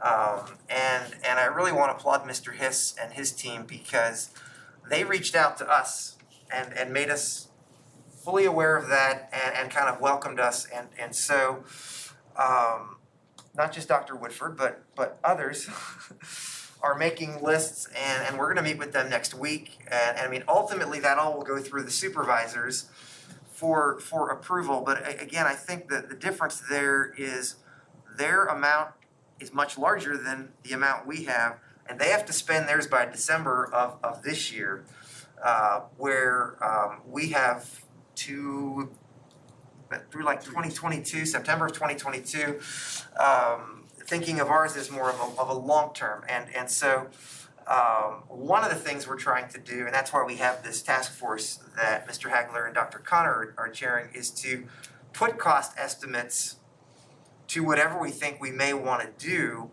and get that in front of the county so they can potentially give us that, especially if it's one-time funding. And so, to your question, if we view what we may have to do in transportation or in cleaning or nutrition or any of these areas as being kind of a short-term thing for the fall, I think that's a strategy that we use. If it requires annual funding, if we feel this is like a permanent solution that we're gonna have to do forever, that's gonna have to go back to our budget, I think. And hopefully the state would recognize that too in their budget process. And as a reminder, I believe the governor said Tuesday that when he was asked, he thinks early August is when the General Assembly may reconvene. And so hopefully we'll have some updated budget numbers from the state at that point. Hopefully favorable ones. I can't say that they will be. Mr. Chairman. Yes, ma'am. Dr. Sub, just a thought that popped into my mind, and I don't know if it's even possible, but if we come up with some sort of blended learning plan where children are coming to school, on Monday and Thursday, say, and I don't even know how you do it, I'm just throwing it out there. If you figure it out, would you let us know, please? Yes, I We would all like to will know. do that. Suppose I'm a mom with 3 kids, hopefully my kids could all go to school on Monday and Thursday and not Monday and Tuesday and Do you want to speak to that, Dr. Woodford? That has been our adolescent task force. We've talked about that a lot, especially parents who may depend on their older high school students to assist with those younger students. The other thing that we've talked about is the fact that with the social distancing on buses, that doesn't really apply to families. So families can get on the bus together and be seated close together. So we're talking about that as a strategy to get more kids on the bus and to be able to keep families going at the same time. So our team has definitely talked about that and shared that, I think, with the other teams that also agree that that's important. Great, thank you. Can I ask a question? Yes. And I'm sure this has been done, with our class sizes and the number of kids in the classrooms that we have now. The average classroom, is it possible to do 6 foot apart? Does anyone wanna speak to that, Dr. Dewis? I think a couple of things along those lines. First of all, there may need to be some fall cleaning and then decluttering going on in some classrooms. We tend as educators to save things that we know we'll need sometime down the road. And while much of that goes on, on a regular basis, we may need to take another good look at that, just to make sure we have all the space we've got. I think there's some measuring going on. I know one task force has actually gotten into a sample school and you can kind of use floor tiles as a foot measure and has really laid out how many that looks like. That'll vary a little bit school to school just based on classroom sizes. And I think that's the challenge of all the groups is how much spreading out needs to happen. How do we use staff to cover all of that within a school and even across schools in a zone, I think. So yeah, good. That's going to be a good question. We're going to have to really do it. Measure. And to kind of piggyback off of that, I know we've been going toward flexible seating. Won't that be harder to separate with flexible? Because I'm picturing more of a traditional seating to be able to spread the desk apart.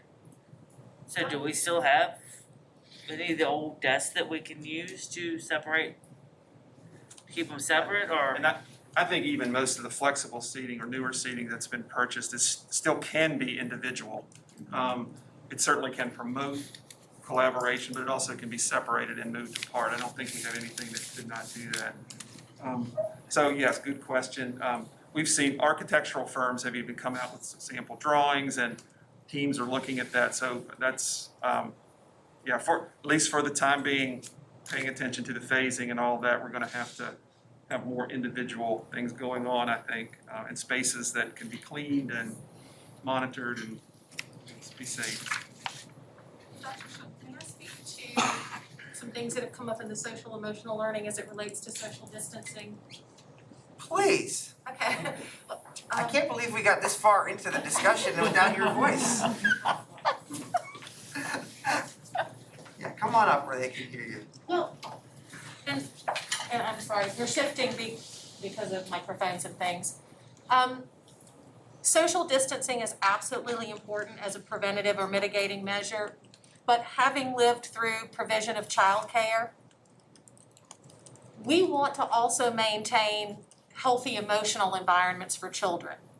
And if we are constantly assessing every child to say, you've gotten too close to another student, that creates an unhealthy emotional environment separate from the physical concerns. So the Social Emotional Learning Committee, as well as my work with Mrs. Knox through the school nursing programs, is really across our program levels is to think about information that's come from the American Academy of Pediatrics, and that controlled grouping is almost as important, if not more important, than social distancing. And controlled grouping really says we've got to be able to make sure we're limiting multiple exposures across groups of learners or students so that we can ensure that if we needed to contact trace, that's going to be possible. So we want to put families at ease who are kind of envisioning this almost overly orderly approach to students and how they sit and how they must face and those things. We want to make it a comfortable and safe learning environment for all learners. So in addition to social distancing, I think all of the groups are talking about ways that we limit exposure through contact spread. So those are two measures that work together that are equally important. And I just felt like we needed to share that. So thank you. Any other questions for Dr. Shook? Chairman, Yes, Ms. Johnson. I don't know why I didn't think of this one earlier. How are we considering handling arts education? In particular, I'm thinking band and choir, where there is maybe a greater risk of spray than there might be in other fields of education. I can't speak to it, but I know it's in the state guidance document. Does anyone in the adolescent or intermediate group, have your groups taken that on yet? Our group has talked a little bit about it, and I think we are in the process of really looking deeply into the CDC guidelines for schools, and that what we're hearing is social distancing in a band class would be 10 feet. You know, we've talked a lot about doing some of those practices and stuff outside. So I think it's just trying to think of different strategies. What we do know is that we want our kids to be connected to those activities because that's what motivates them to be at school. And so I think we're just looking deeper into that. We don't have all the answers to that right at this point, but it's definitely something out there. And it may just be some restricted activity, just like with sports and things for a while. So we're definitely thinking about it. And we do have people in the arts on our committee, band, drama, so forth.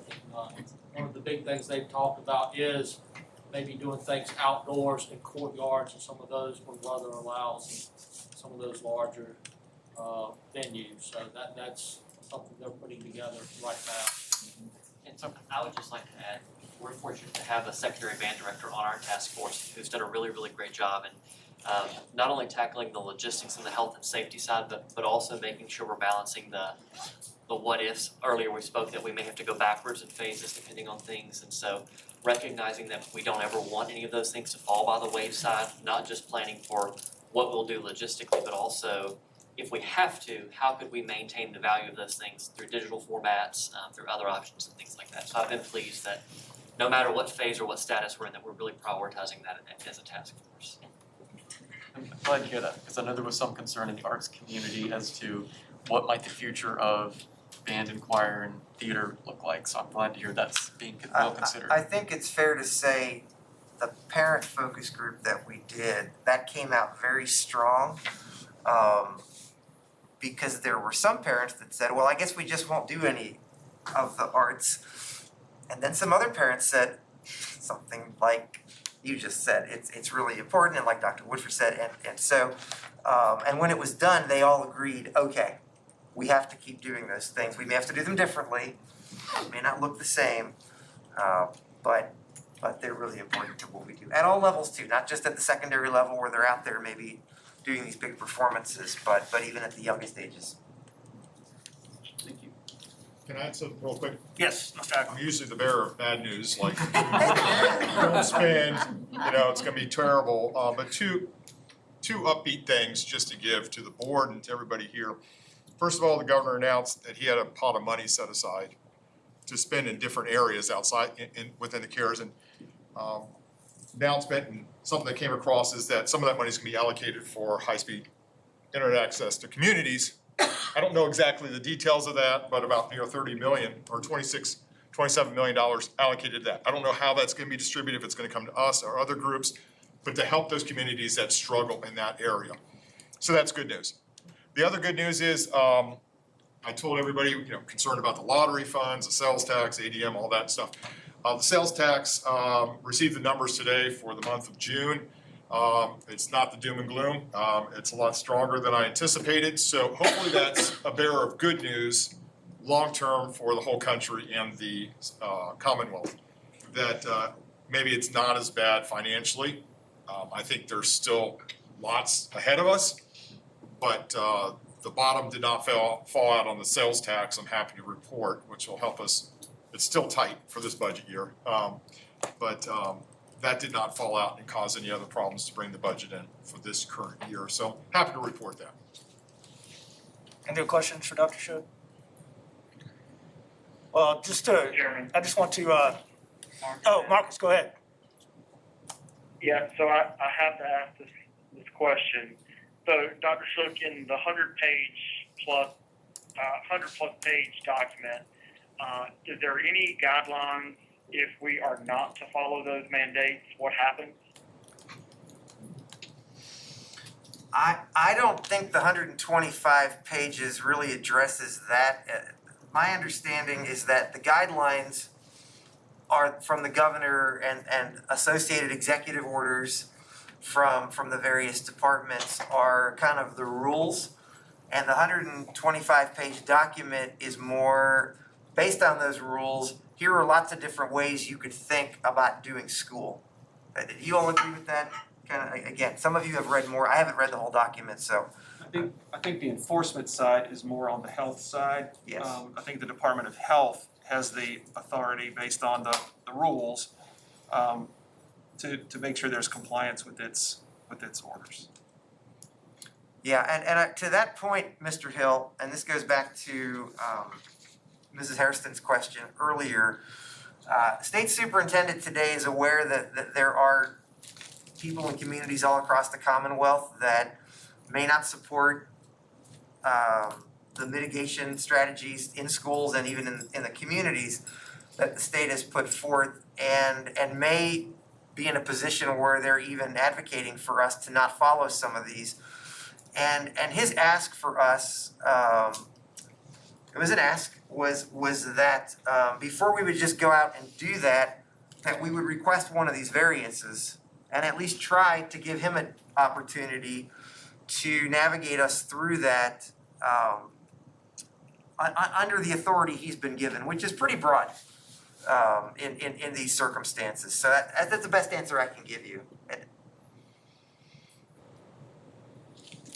Any other questions?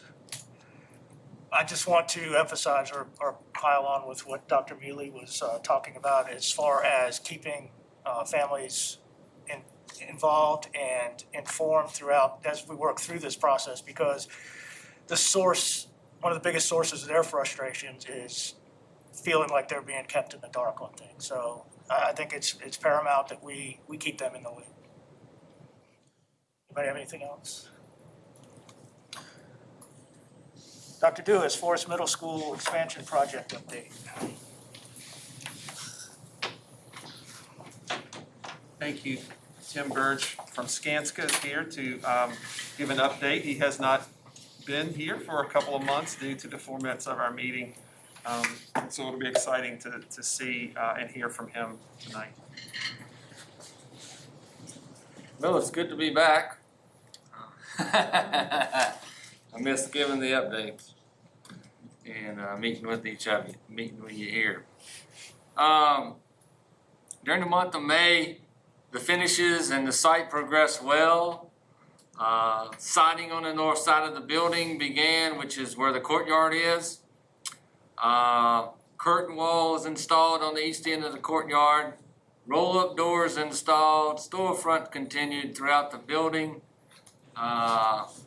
Work under the bridge is progressing well. On the east side, BRWA sewer line has been completed. They have a few punch list items, but that has all been put in place. The private sewer and the storm work on that side of the building and the curb and gutter and sidewalks are progressing well on that side. They hope to start putting stone down next week on the bus loop. So paving would be shortly thereafter.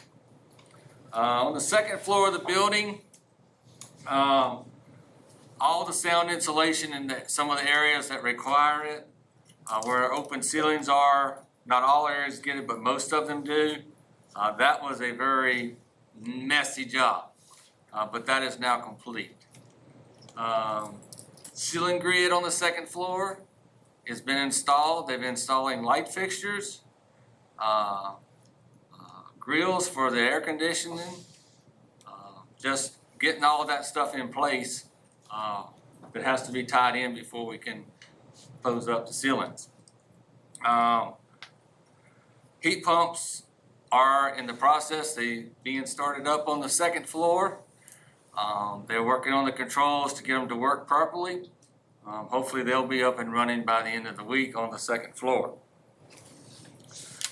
They've started up the gym unit as well, just this week, to cool the gym so we can put the flooring down. Second floor, the data's been pulled, security's been pulled, the clock's been pulled, fire alarm, control wiring, and most all the electrical wiring has been pulled in place as they had to get light fixtures. There are actually some working light fixtures on the second floor with sensors, and when you walk by or walk in the room, they come on. So that's very neat. On the first floor, they're in the process of installing the ceiling grid, finishing up drywall, which is nearing completion. Most everything has been prime painted. And the first coat is starting on the first floor. Like I said, the sound insulation down there is done. The duct and pipe insulation is almost complete. And they're continuing to pull wire and getting ready to start installing light fixtures on the first floor. Ceramic tile has started in the gang baths and the private baths as well on both floors. At the connector and the gym and the locker rooms, the stair landing for the big stair, it's been formed up and waiting on some nosings for the step at the bottom. They should be here next week, so they'll be able to get that poured. They had to special order it because it was over 8 foot long, so they did find a source, so it'd be one piece. Prime paint is underway. The speakers and the screen is installed in the gym. Most of the wiring has been pulled in the gym. The light fixtures are hung in the gym. All the CMU work is complete, with the exception of the outside wall in the courtyard. Drywalls in the there's some drywall in the gym and where the little bump out is, that's been installed. They've also installed the panels on that. The up high ones. And let's see, and the vestibules to the from the outside into the gym have been installed as well. Work inside the existing building. They've cut all the new openings in, installed frames, grouted them. Electrician is working on tying in there's a bunch of places where we cut it in and it happened to be a bunch of electrical that we had to deal with. So they are getting that tied back together with some junction boxes in the floor or whatever. The plumbing to the media center office has been completed. The walls in the existing gym for their gym storage and the IM music room have been framed, drywalled, and mostly finished. So things are progressing well on the project thus far. So hopefully we'll have, they're ordering the locks for the exterior, some temporary locks so that we can keep the doors locked, keep people from opening them because it's keeping humidity out of the building. But it's moving well. A lot of stuff upcoming pretty quick. Pulling the wire and data on the first floor, of course, and just getting the siding on. Like I said, the bus loop, getting it paved and then paving around on the south side. They're starting to grade on that side now as well. So things are moving well, and real pleased with how things are coming along. Any questions on this part so far? How are we schedule-wise? Are we ahead? We're on schedule. On schedule. The only thing that we know of right now which we all already knew about, was the bleachers are going to be, sometime September. They're working on the epoxy tops for some of the science labs. There's only 3 manufacturers in the United States. Don't have a firm date on those, but I know they're pushing to get those in here in time to get installed. All the casework casework should be here within a week or so. As soon as they get the building under temperature control, once all the units are running, then they'll start the flooring, installing doors, getting above ceiling inspections done, and sealing, closing up the ceilings. So, everything seems to be going good right now. That's all I can tell you, just keep us good weather. Yeah, I hear you. Any questions? Okay, thank you. All right, slides. Quick pictures, we're trying to run through these pretty quick. This is a picture of the media bridge, going from the new building into the old building. Next. This is that stair landing I was talking about for the big stair coming down in the main entrance area. Next. This is them tearing up the old asphalt on the south side of the building. Next. This is the bump out with the panels on it. You can see they're going to be that dark black color or gray.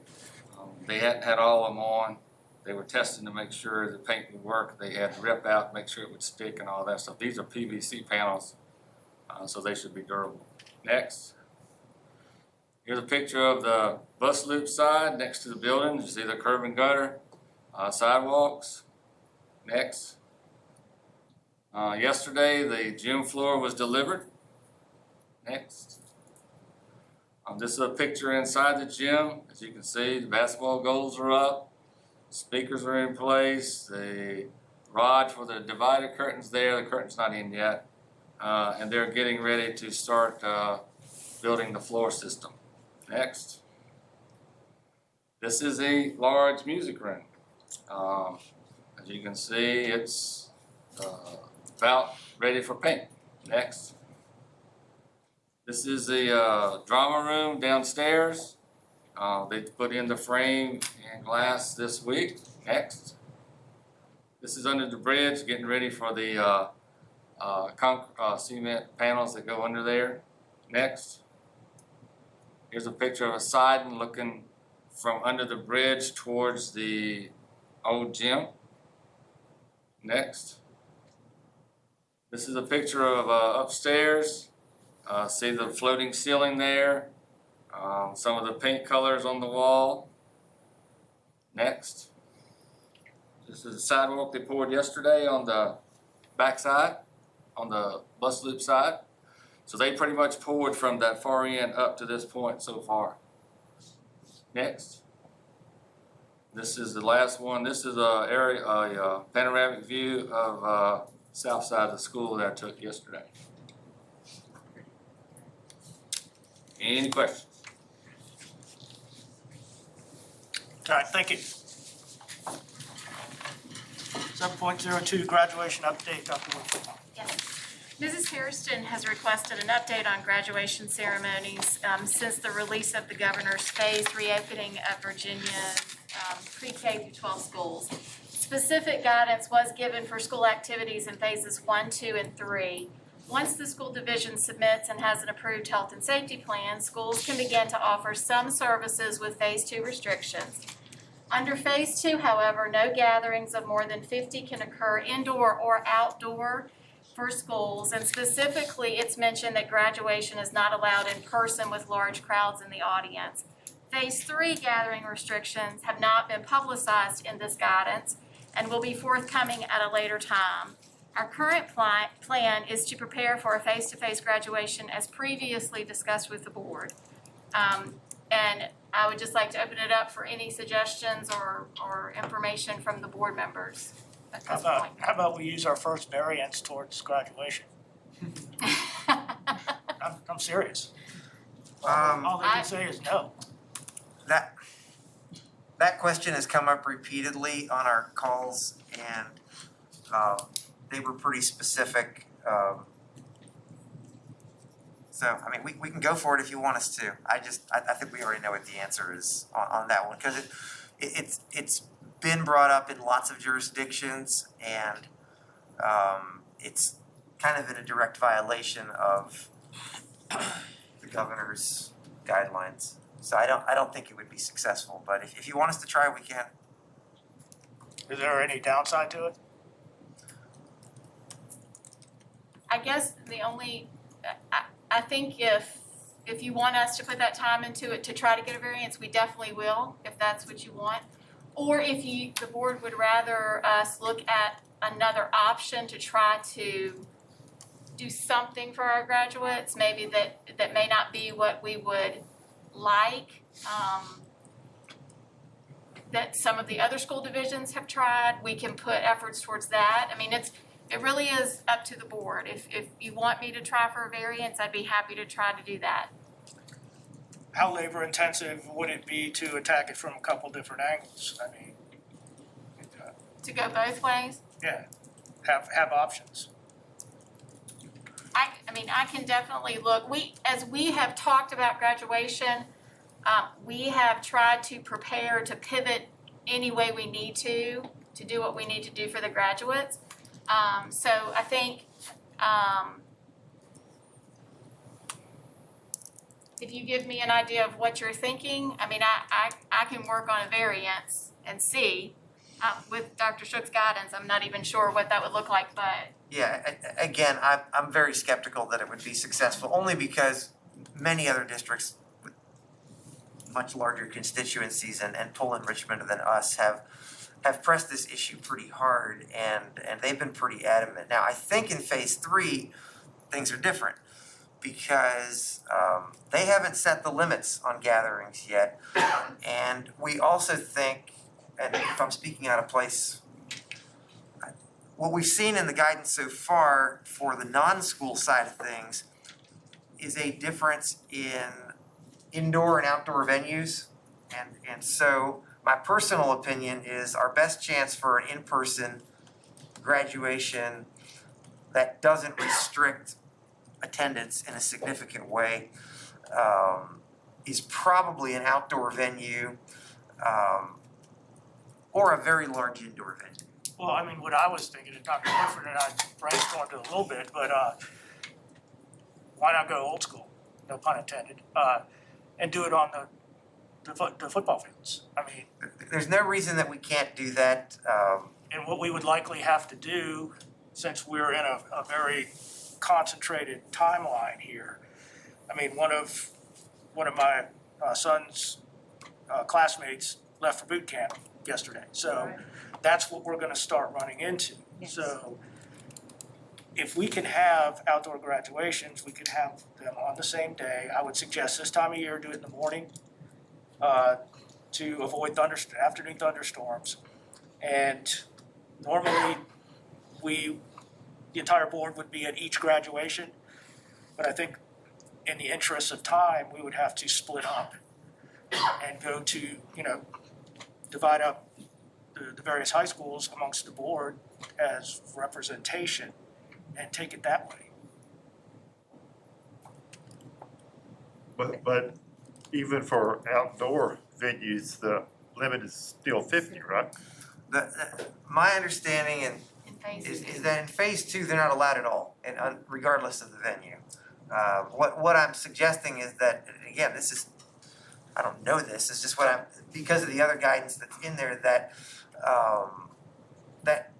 we're more likely to be able to get everyone we want to attend to an outdoor venue than an indoor venue, unless it is a very large indoor venue, and we are trying to talk to everyone we know, and even have maybe some options there. So I think our first question was, is an in-person graduation still something that you wish us to pursue?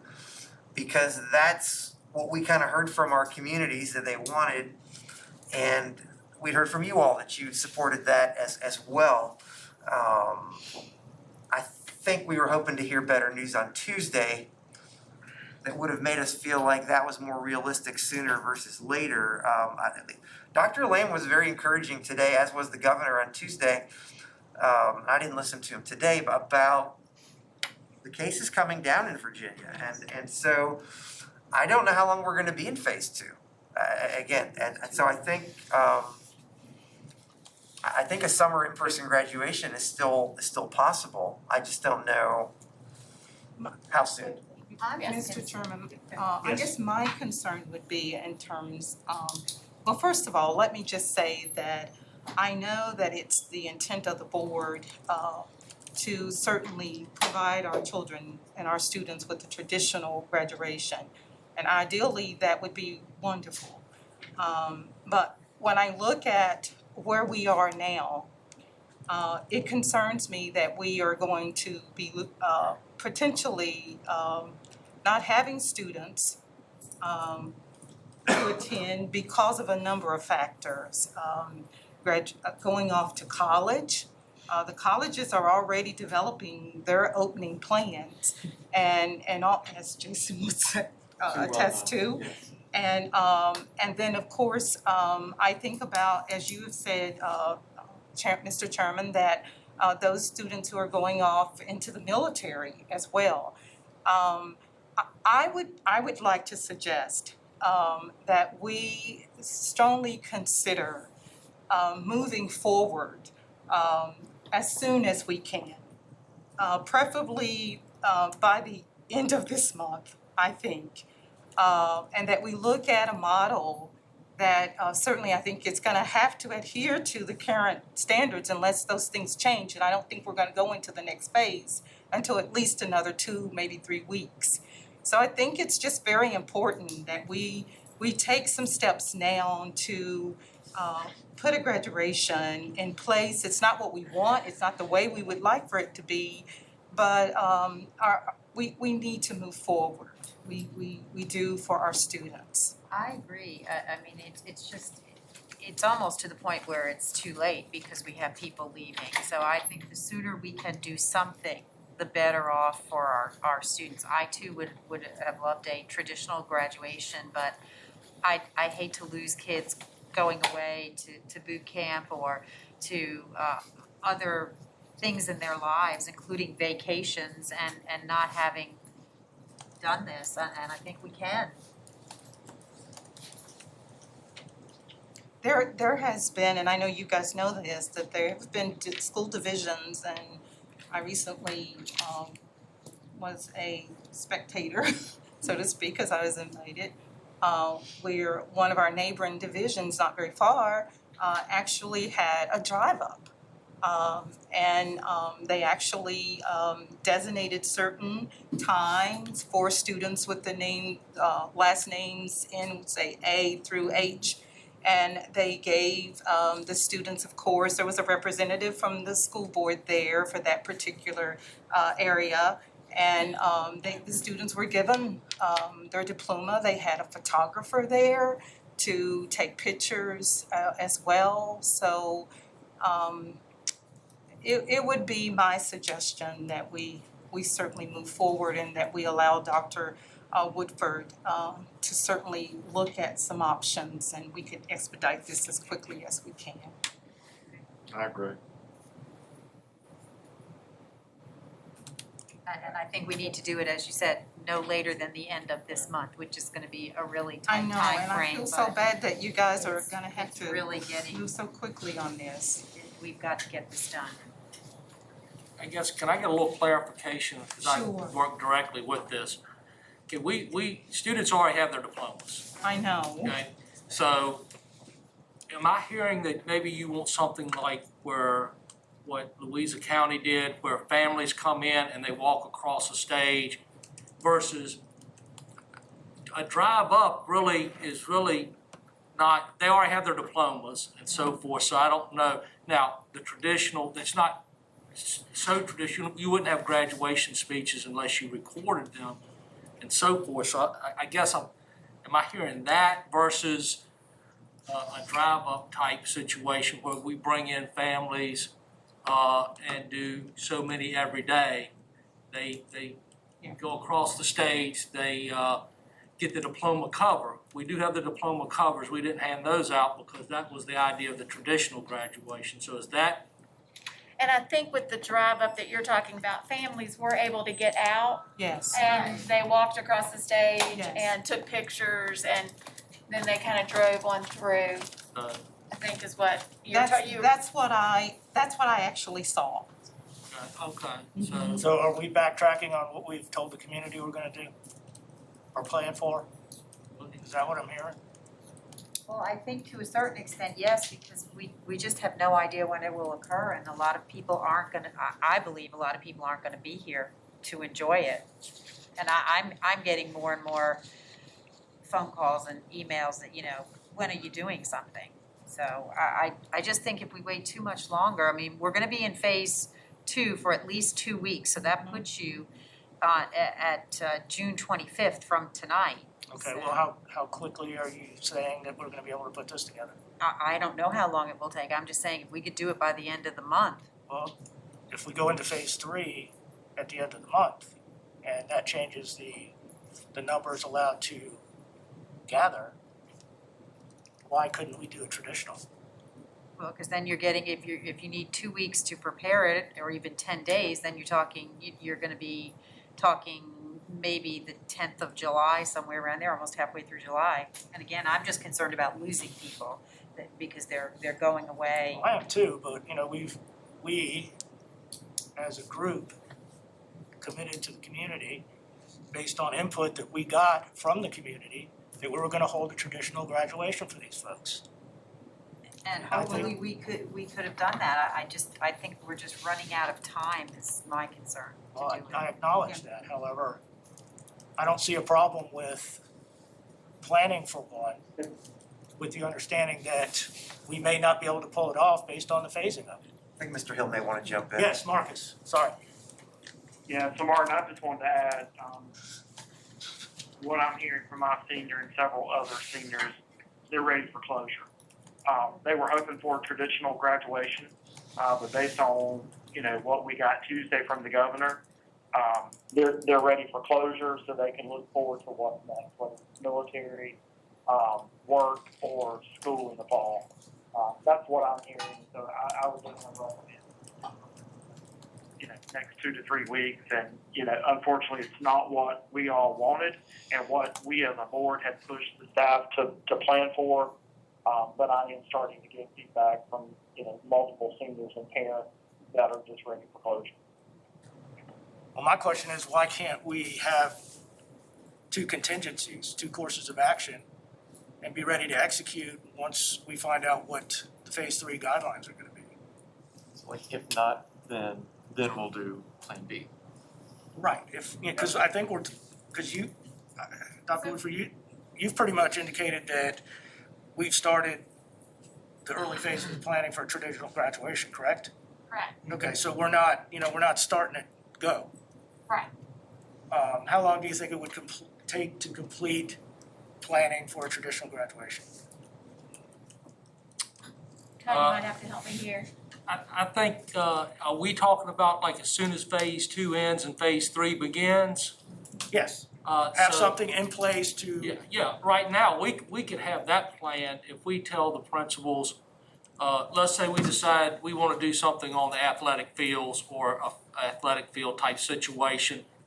Let's go ahead and put our plans together and that they would be ready to go like in early July, easily. Because if the restrictions aren't lifted till the end of June, you know, it would be something where we would have to let people know on July, whatever, we're gonna do the formal graduation at the football stadiums of each of the schools at such and such time. I think the planning would be done, if we tell principals next week, we can have that planning done as soon as phase 3 opens up, then we could commit and say, okay, we're gonna do an outdoor graduation. We're gonna pick this date based on phase 3 beginning. Now, if phase 3 doesn't begin, Go ahead. then we may have to, like you said, pivot and go to, okay, phase 3 is not gonna start until, you know, the middle of July, so we're just now gonna do something like Louisa did, where you maybe bring in certain families and do it that way, or a drive up where you go through. But yeah, we can have the graduation plan for early July on the fields and ready to go as soon as we go into phase 3. But it's possible that we could go into phase 3 and still have a 50-person limit on gatherings. That's right. Yeah, and if we had that, then what we would have to do is we would still have the graduation plan. Now we would have to pivot where we're gonna do not everyone at the same time. We may have to do shifts in alphabetical and so forth. You'd still get pictures and those type of things. And I think we could possibly advertise both, like that we have these two options, and pick a day so we can let families know that, you know, if we can do traditional, we'll do it on this day. If not, we're gonna pivot quickly and limit, and I think we can work through that. I think we need to do everything within our span of control to keep our word to the community, that we gave to the community. We're gonna provide them with traditional graduation. Having said this, if it becomes outside of our span of control, we need to have an option that we can fall back to and execute that one. So I don't see any problem with doing concurrent planning for two options. So. My concern would be the fact that we don't know. There's such uncertainty in terms of whether we will enter into phase 3 by July. And so I'm hearing from my parents, much like Mr. Hill, is that, and people in the community, is that they are so ready to move on. And they are also very bothered by the fact that we did not plan to have a more expeditiously graduation for these children. That they are very, very concerned about it. And I just think that it's important for us to act now. And can I also add that with everything else we're facing, and we talk about time constraints, I'm not sure that's a good use of our staff's time to be planning two different things. I agree, I think we just need to do it. That's what I'm hearing, the same thing that Mr. Hill is hearing, that parents just want to do it. In fact, ones that have called me are just angry that we haven't done something. Why haven't you done anything? Look at the surrounding communities. You know, I can only speak to the people who are vocal to call. I know we did plan it, but I think, you know, if you're talking July, I just think that's too late. That's just my opinion. Dr. Hicks? I agree with Susan. Ms. Kirby? I really want to give these kids a traditional graduation.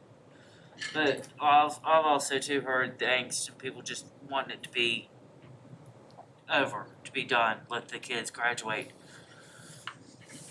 But also too, you hate to make a concession and then turn around and the next week we could have had it.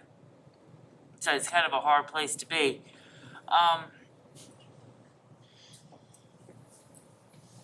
I would like to hold off for a couple more weeks and go ahead and maybe come up with a general plan, overall plan that could easily be broken down if we have to do it by alphabet, instead of having to come up with several different plans. But put a deadline on it that if we have not moved to phase 3 by this date, then we need to move forward like this.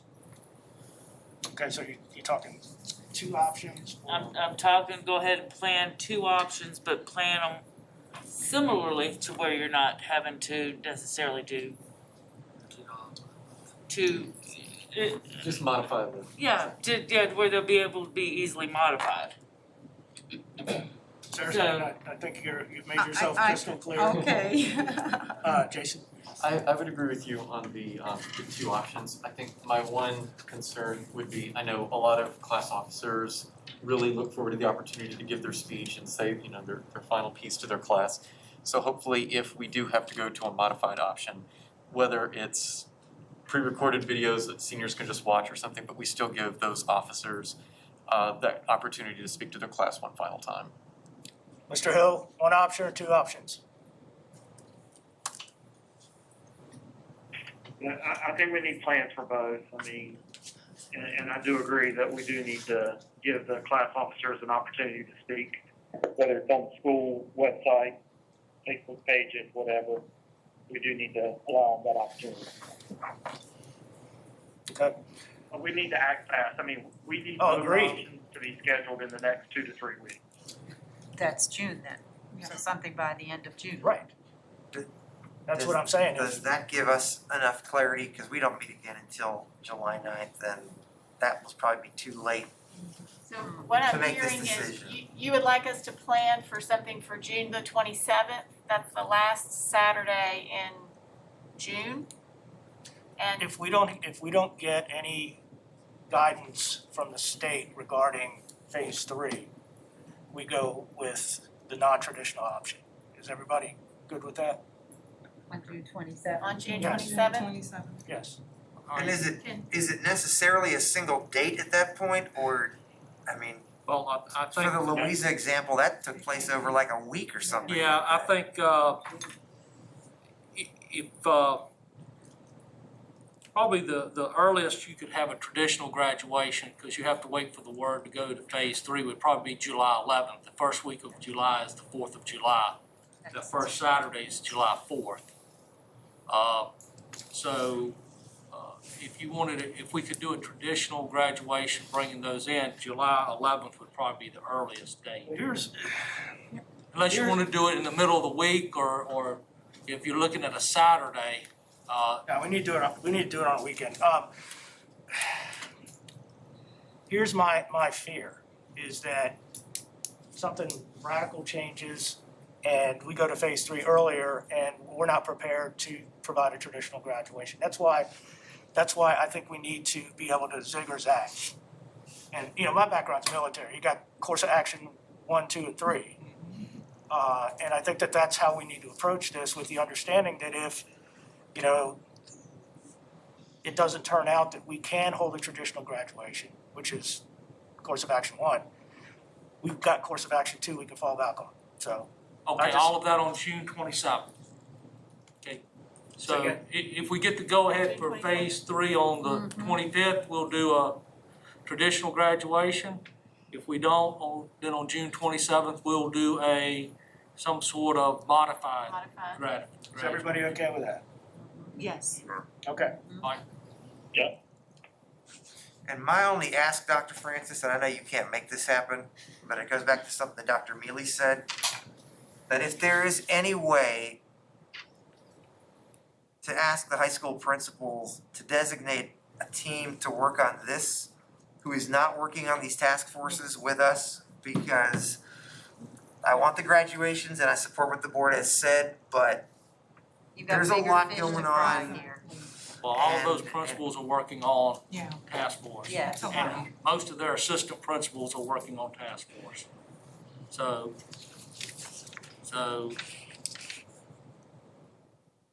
I don't know who that leaves, but I'm just threw it out there because We'll figure.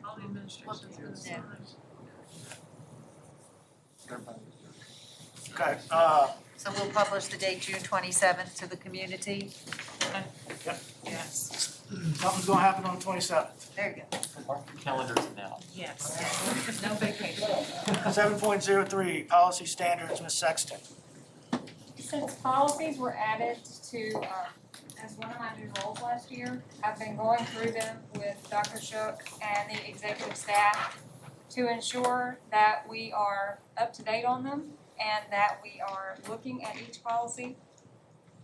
And during that process, we have noticed that a significant number of our policies are essentially repeating state code.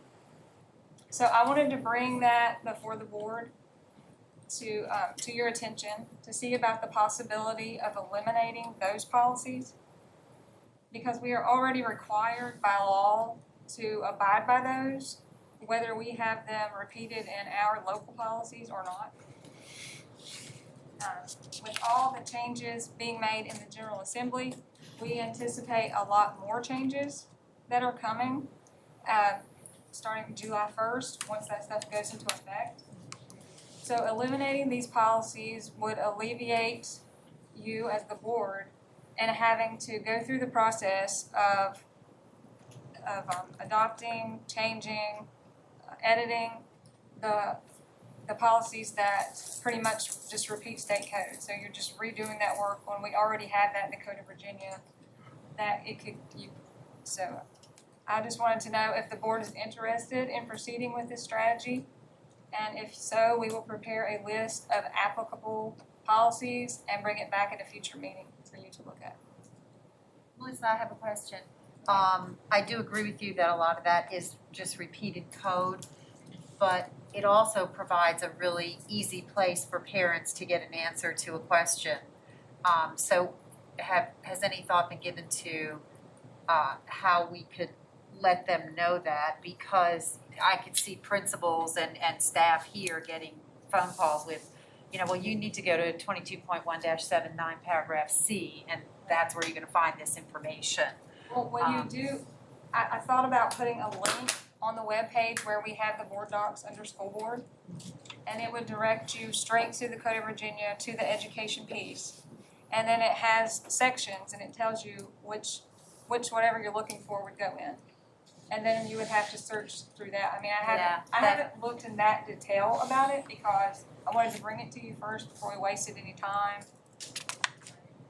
That would be my only concern, is that there's information in there that parents, why can't I do this, and there it is. If we could somehow link it so that they could find it easily, because as much as I look at the code, sometimes I think it's a little intimidating trying to find a specific thing.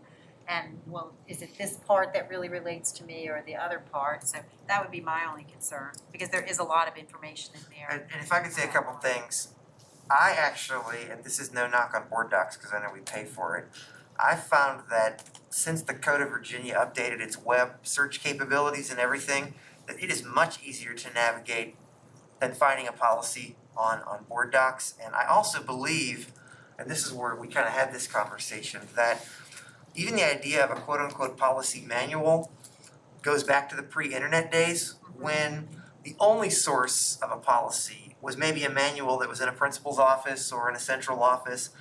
And now it's out there for everybody. And so, again, we're fine keeping it the way it is. The danger is if we accidentally don't make one of the changes, and again, she's not even talking about just kind of word for word. We have some policies that every word is the code. Right. And so now that we've looked at this, in our opinion, it really isn't a local policy. We have no choice but to do it. So before we brought you a whole set of changes that you have no option but to approve because they're in state code, we just wanted to run this kind of by you as a strategy.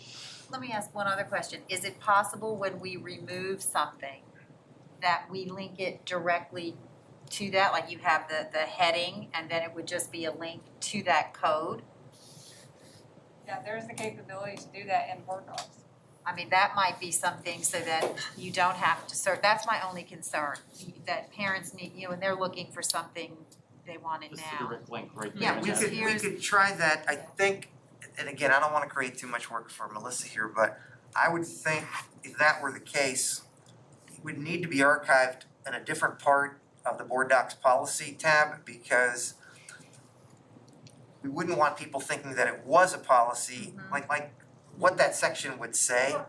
Right, I think you Maybe could maybe just say have. previous policies that are linked Right. to state code or something like And that. then if they're looking for something about, specifically, I know this is probably not it, but like attendance, then they could go to this Right. page, attendance, here's the link for that. Right. Just so that there was I'm easy relatively- access. I'm relatively new with board docs. I mean, I've been working with it some this year, but I could look into if it lets you add something where it would just say state code, but it's not actually our policy, but Yeah, I haven't thought about that. But yeah.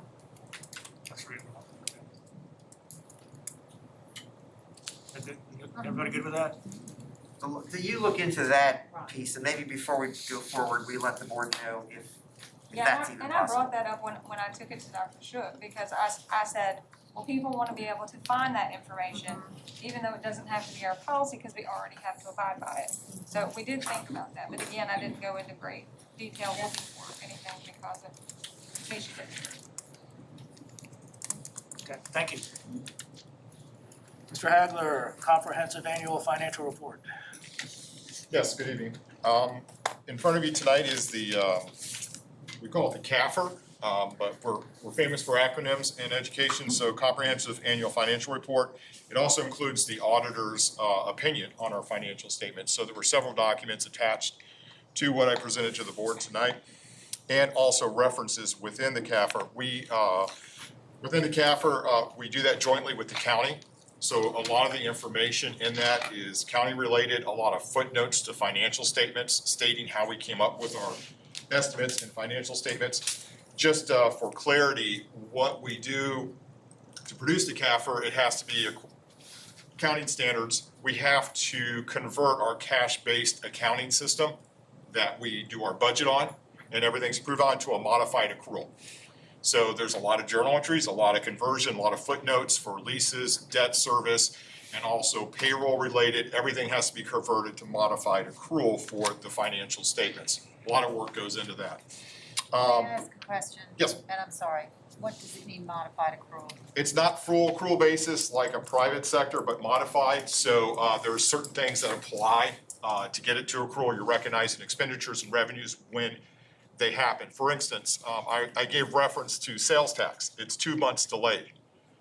Well, I capture those 2 months delayed in July and August in the current year.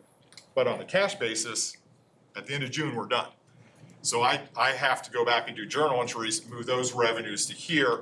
We continue to pay employees out that are 10-month employees in July and August for their full contract because we pay over 12. Well, those expenditures get reclassed in a special journal to convert to modified accrual because we're reflecting those expenditures in the current year.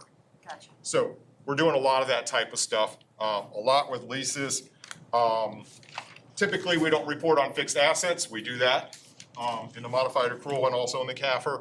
So our liability account, our health insurance account, we have to project out what our future liabilities are and what our reserves are. And they actually do an actuary-based, what are your expenditures going to be? We actually get actuary-based financial statements from VRS to show what our unfunded liability is. And so all that gets factored into this very big document for financial purposes. When the auditors come in, they look at all that, all the journal entries we do, all the financial statements, make sure that they're fairly stated, and they do a lot of testing. They also do single testing on some of our grants. Some of our grant coordinators here tonight are going through that right now, preliminary audit, and then they finish up their audit in August. So they do some in May and June and some in October. And so those are individual audits that they have to do.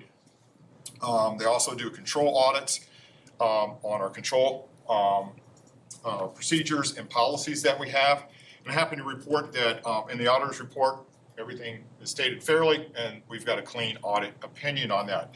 I will note one thing, if you've read the document on the control, this has been there for a few years. I am working with our payroll vendor on this. They do cite one issue that we have, and that is on our payroll system, eFinance, which is owned by PowerSchool. I'm the system administrator for that, so as a system administrator with access to give out controls and access to whoever's going to be using that system, I have access to the HR module, which means the employee module, and they cite that somebody shouldn't have access to the HR and the payroll module. I really don't have any other option. And so as the system administrator over the whole system, I've tried to work with PowerSchool to limit that where they would have a log if I ever switched that control because I had to do something. They do not have a log to keep track of that. So limiting that access is really for show if I were to do that, because if there's no log saying I switched it back and gave myself control, that would not be the case. So I've asked for a modification to that because when I limit that access, I don't have access to things I need to use all the time. And so it's been kind of frustrating, but I've told the auditors I'm working with the vendor, and I've requested that something could be done on that. Where it would show if I ever said, I'm going into the HR module. And the control they're looking at there is, could I add a bogus employee as the CFO? My payroll staff and my HR staff are separated. One has access to the HR module, one has access to payroll. So a payroll person cannot go in and create an employee, and an HR person cannot go in there and generate payroll. So separation of duties. Unfortunately, sometimes for a system administrator, they're overseeing the whole system. That's difficult to do. And so I just wanted to put that out there to our board. I reported on this last year to the previous board and make sure that I was being transparent on that. To let you all know, I don't add employees, and Dr. Connor also reviews everything that's being done in the HR system in Talent Ed, so we have a cross-check there. But just wanted to pass that on and saying I am working on that situation. Be happy to answer any other questions you might have. It's a pretty intensive, big document. And I did note the sections for you in the board docs, so I could guide you to where the school board's pertinent information is. Well, I will be very honest with you, I have read part of it, but not all of it yet. So if I could just call you if I have a question. That's fine. It's pretty intense accounting jargon. Yes. So be happy to answer as much as I can on that. Thank you. Any other questions for Mr. Hagler? Dr. Hoisington? Thank you and good evening. Attached in board docs, you have the broadband action plan. And it's with this plan that it covers the strategy to expand broadband coverage so that all learners can access the internet from home. This strategy supports the goal to enhance family and community support for learners. What I would like to do is really draw your attention to some key points within the plan, and especially key points that address some of the things that have happened since COVID. The first point that I would like to draw your attention to is that first action, which is to continue to support the county broadband advisory committee. The information that this committee produces is found on the Bedford County website, and I've also in the notes of this provided a link to that. So should you ever want to go to see what we are discussing, you can certainly do that. But as it would be, the Broadband Advisory Committee met today, so we got a good update as to what is happening with broadband in Bedford County. And as of today, 12 out of the 12 towers, 7 are complete with power, and the rest are in various stages of completeness. Now, with power does not mean they are up and running and everything's a go. Fiber has been installed on 3 of those sites, Montvale, Big Island Elementary, and Boonesboro, with the 4th site being the other Big Island tower being installed within the next 2 weeks as far as fiber goes. So once fiber is connected and lit, then those towers will be ready for the next stage, accepting equipment from BriskNet and moving forward with providing internet to the localities that those towers would serve. The sites that do have the fiber in the next few weeks should be up and running by June 22nd, and then 5 business days after that of testing, then they will start to look at installing equipment in homes. So that's exciting to know that by the end of this month, that those towers will be ready to roll. By the end of July, they are hoping that all towers will be ready to roll and have broadband pushed out to families. And certainly by August 14th, which is the deadline, they need to have all that done and complete. The other component of this action plan or other components that I'd like to draw your attention to is that extending Wi-Fi outside of buildings. This is one thing that we did do in light of closure. We had to turn up access points within buildings, especially those that are along outside walls, so that there was bleeding out to parking lots and surrounding aspects of buildings. We're going to continue to look at installing access points that are suited for outside use, that sit outside of buildings. So that is a future project that we will be looking into with regards to Wi-Fi. As far as Wi-Fi on school buses, we have continued to explore that option, and now that we have Dr. Dewis's task force of home internet access, hopefully that is a priority with that group, and I have talked to Dr. Dewis about some things with regards to Wi-Fi on buses that we had already looked at prior to that. The other aspect of this action plan, mobile hotspots and a loaner program, we were able to secure 15 Verizon MiFi hotspots that we did check out to students. And then the Alternative Education Center also was able to secure some Wi-Fi devices that we checked out to students there. So that program, even though it's small, we would like to continue to expand that. The difficult thing with these hotspot loaners is that the home has to have good cell reception in order for the hotspot to work. So what we find is a home that does not have internet usually does not have good cell phone reception, so there is a problem with that. Beyond this plan, the task force that Dr. Dewis is working on, the home internet access, they are going to be working with some nonprofit organizations to assist families with internet installation fees.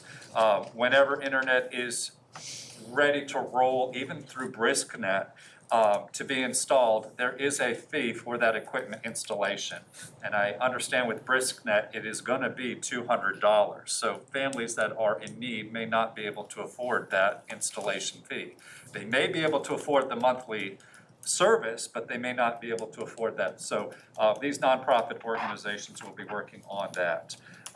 In addition to that, his group is going to be looking at specific data points of families and where they are located to see what coverage area they fall into and see if there is perhaps any discounts available for those families with regards to the coverage areas that they fall into. That's all I have on this plan. If you have any questions, please let me know. Thank you. Questions? Okay, thank you. Dr. Connor, draft telework regulation. Yes, good evening. As requested by the board, a draft telework regulation has been reviewed by council and is provided for consideration. The document that was previously brought to you was reworked based on the feedback that was received, as well as reviewing practices of other districts. The current draft you have before you this evening includes recommendations made by council, and it's here for your review and consideration tonight. Dr. Connor, I have just a couple of questions about this. Under definitions where it has alternate work location, I just think maybe it's something you want to check with the attorney. I just think it's really important that we also state that alternate work location cannot be or should not be a business or entity either owned or controlled by an employee, their spouse, or family member. That's just something I was thinking. And another thing, and these are just my things so the board can chime in. I think under terms and conditions, I think it's important that we also be looking at apprising employees they should not be on social media during their scheduled work hours unless it's educational in nature.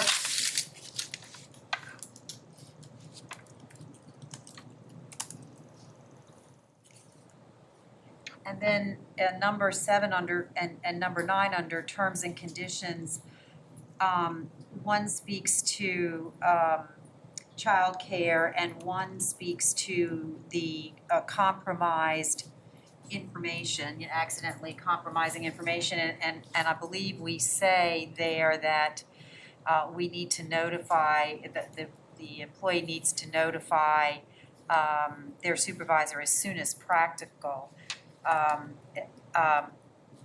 If you're compromising information, I'm just wondering why we wouldn't say we need to notify them immediately if BCPS information has been compromised, or if they all of a sudden can't care for their child, that child care is also going to be an issue for them.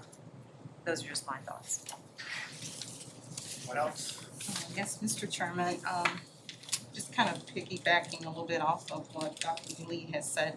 I think for me, with the document, it's the area in which it raises the question for me is when is it practical, and efficient to allow a staff member to work from home. I have to admit, I'm wrestling with that.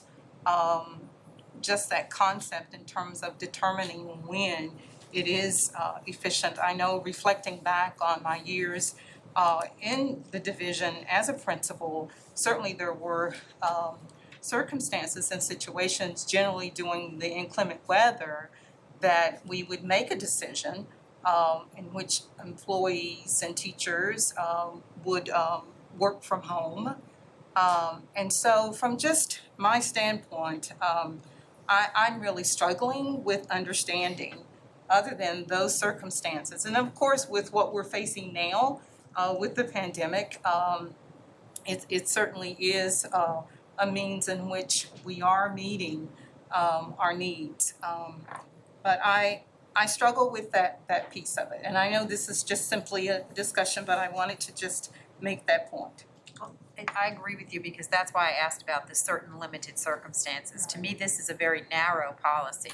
It's not broad where, you know, as an employee, I can, you know, I just like to work from home today or every Friday or whatever. This is certain limited circumstances. So I see it as very narrow. Dr. Connor, can you reach out to the attorney and bounce these suggestions off of him and kind of get back? Sure, Shoot us out an because look email. at this very closely, but these concerns I can certainly bring back to him. Okay, thank you. Any other questions? Hey, Martin, Yes, sir. I wanna make sure I understood, I couldn't hear, Susan Neely very well. I wanna clarify, so no social media, so we're gonna tell our salaried employees when they can and can't be on social media? During their working hours, if they're on the And form, it says we're, Who's gonna be monitoring when they're on break or on lunch? well, that's filled out on that form. You tell them what time they're working, and I believe the form also talks about a lunch period. I'll just say to the board, I'm very concerned that we're trying to micromanage our employees. So I'll just leave that out there. And then the other thing, I wanted to make sure, as far as the businesses, what was the comment around no business? They shouldn't be at a business? Yes, my concern is if you have an employee whose spouse or family also owns a business that I don't, that is my opinion, I don't think that's an appropriate alternate working location because I think there could be a conflict of interest there. Okay, so, but we're not saying that they can't go to a place of business. So for example, Starbucks, McDonald's. No, this is just, Wi-Fi. no, what I'm saying is, let's suppose I own a grocery store and my husband has an office in there, of course, and I decide, well, you know what, I'll just make my office, share an office with him at our place of business, the business we own. Well, to me, then it becomes a conflict of interest with regard to, am I working for Bedford County or am I working, you know, as a customer comes in and my husband is busy and can't help that person? Gotcha, understand. I just wanted to make sure we were not saying that employees didn't have an option to go to places offering Wi-Fi, because I did not want it to contradict what Dr. Hoisington just covered as far as asking business to open Wi-Fi and make it available to students. So I wanted to make sure we were not contradicting ourselves. Right, and the social media piece, Mr. Hill, I just think it's inappropriate. We've had that already with employees posting pictures of themselves on their back deck, in a Chase Lounge with a drink, you know, in their hand. I'm not saying it's alcohol, I'm just saying, you know, a little refreshment, Well, we won't saying, you know, I love working for Bedford County. Pictures as well, but I mean, to me, we just shouldn't be micromanaging our employees that way. Well, I don't consider that micromanaging. I think that speaks poorly of us as a division when, if somebody's working in a home environment, that kind of picture is posted. I just feel that's inappropriate. Mr. Johnston? Yes, two things. One, Dr. Mealy, do you know if that individual supervisor was shown that picture? Because I've heard about the picture, but I've never actually seen that picture myself. I don't know because it was after I retired, so I don't know. Okay. Do you have access to that picture? I don't know if I still have it or not, to tell you the truth. If so, could you share it with Dr. Shook or Dr. Woodford so they would be I'll aware? check and see if I Okay, still have it, great. yes. Thank you. My other thing was, I just wanted to say, I like the way, the direction this policy is taking. I think we've taken our time, we've tweaked it. I know Dr. Connors worked hard, reviewed other policies from other counties, worked with legal counsel. So it seems to be coming along very nicely, and who would have guessed the last time we talked about telework, like 2 weeks later, Yeah. many of us would be teleworking and continue teleworking.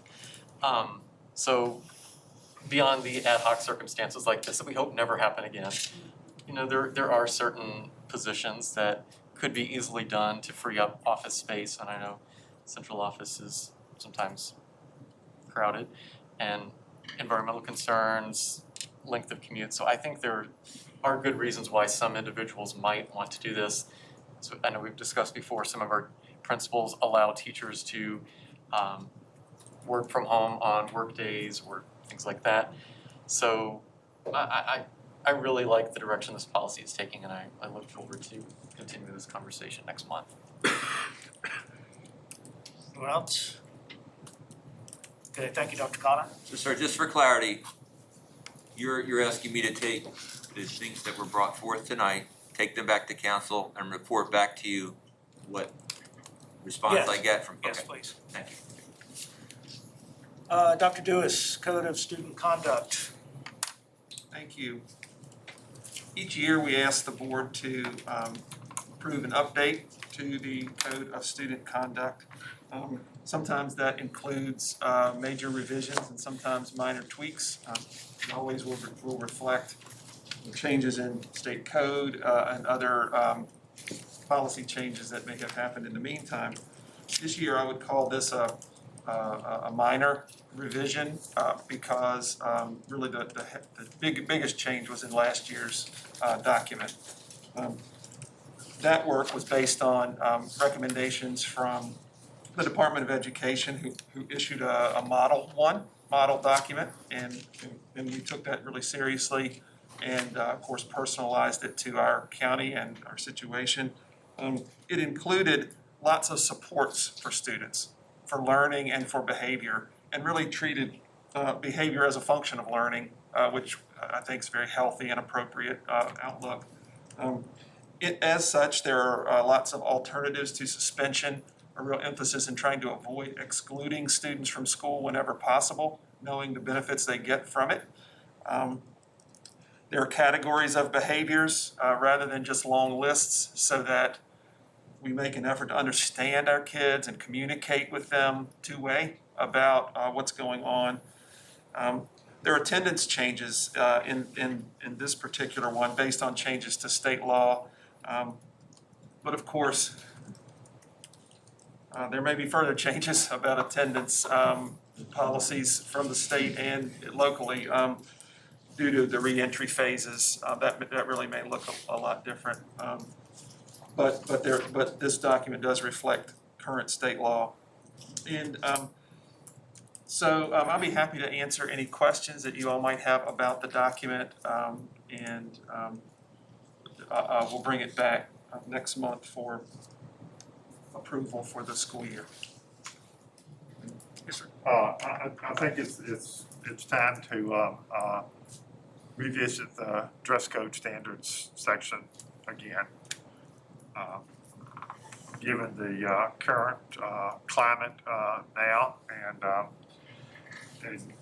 given the fact that we have just finished up an OCR investigation, I think it's time to change the wording to reflect racially and culturally divisive symbols and images in our dress code.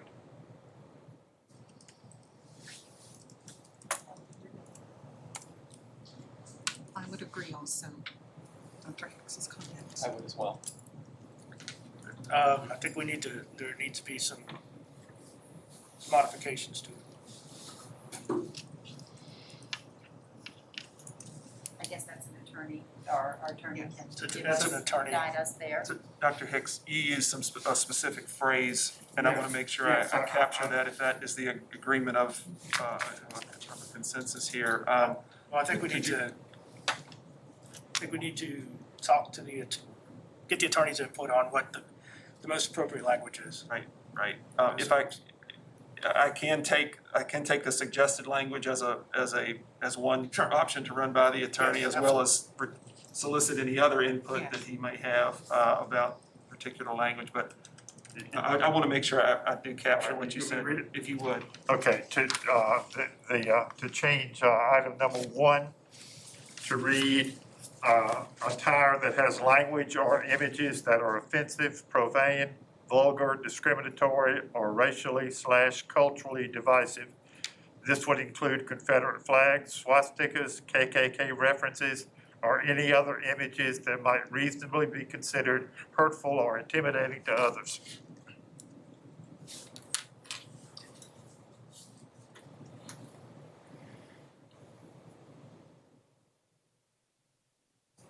And I think that covers the attorney's suggestion that it be a list of things more than just the Confederate flag. And if I may too, if that's a route we're gonna take, to piggyback off of what Dr. Hicks says, to be completely fair across the board, then we also need to include anything as far as regards to Black Power, Malcolm X, Black Lives Matter, as far as being racially divisive. Well, I certainly would agree that in looking at other school divisions that also have that language in there, they do make mention of various images or names of individuals that certainly can incite a divisive tone. And individuals, certainly, perhaps we could list those. I would be a bit uncomfortable with us listing Black Lives Matter as a phrase that should be banned, or I think that while certainly individuals have an interpretation of what it means, I think and I believe that it speaks to the fact that our Black students and the Black Americans as a whole should be valued as individuals and also respected within our community. So to include that, I would say that we should not include that. That's just my opinion. I would agree with that. So we're gonna separate symbols of how people interpret things, and we're going to choose what is or is not. What, as a board, why would we not say it's all or nothing?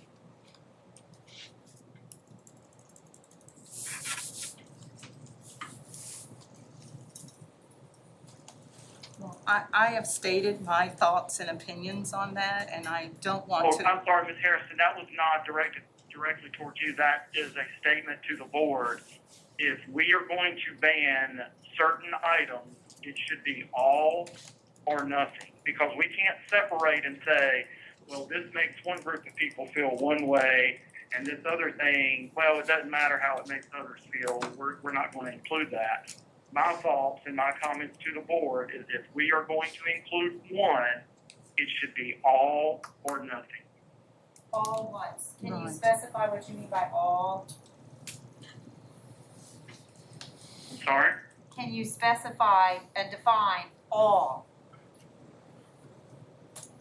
All symbols, any kind of language, anything that could be interpreted as hateful or discriminatory. It should be all or nothing. Symbols, wording, organizations, anything. I think that was included in this statement that I read. That any other images that might reasonably be considered hurtful or intimidating to others would include all of those. That's correct, John, but if we're going to specify the Confederate flag, I think was mentioned, then we would have to specify all things. And I thought that's what we had discussed for some language recommendations to come back. I don't think that you could include a list of all things that might be hurtful or intimidating. I think it would be good to include the most egregious ones.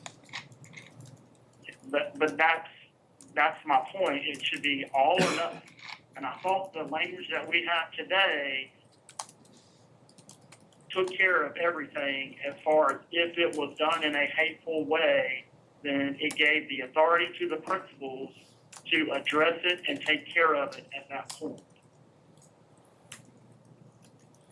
No, that's not what I understood. That's not what I understood. I thought the attorney was gonna come up with language for us too, and work with us on a list of items. Dr. Dudas, can you take the input from the board and bounce it off to the attorney and get back to us on that? Absolutely. And have him craft language that is appropriate to our situation here in Bedford County. Absolutely.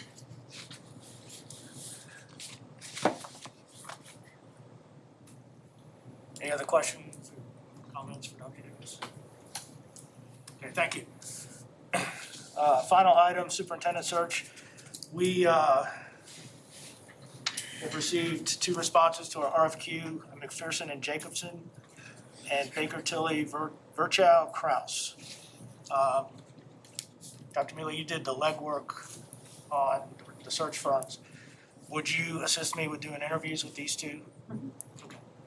So Dr. Mealy and I will schedule interviews with the 2 search firms, and we'll report back to the board. Mr. Chairman, Yes. if I could ask, I remember that there were a number of firms that did work like this, Yes. and we only received 2 responses. Would it be worthwhile now that things are starting to kind of open up again, possibly reopening the RFQ and seeing if we could get more responses from more firms, and maybe cast a wider net to see if we could get more? Mr. Hagler, can you address the process and how, the net that you cast and what we ended up with? Yeah, this, it was put out, the responses, we did accept electronic responses to this. You did or Because, did not? We did, because it was right there at the beginning of this, so getting something in the mail, making sure it got here on time, I gave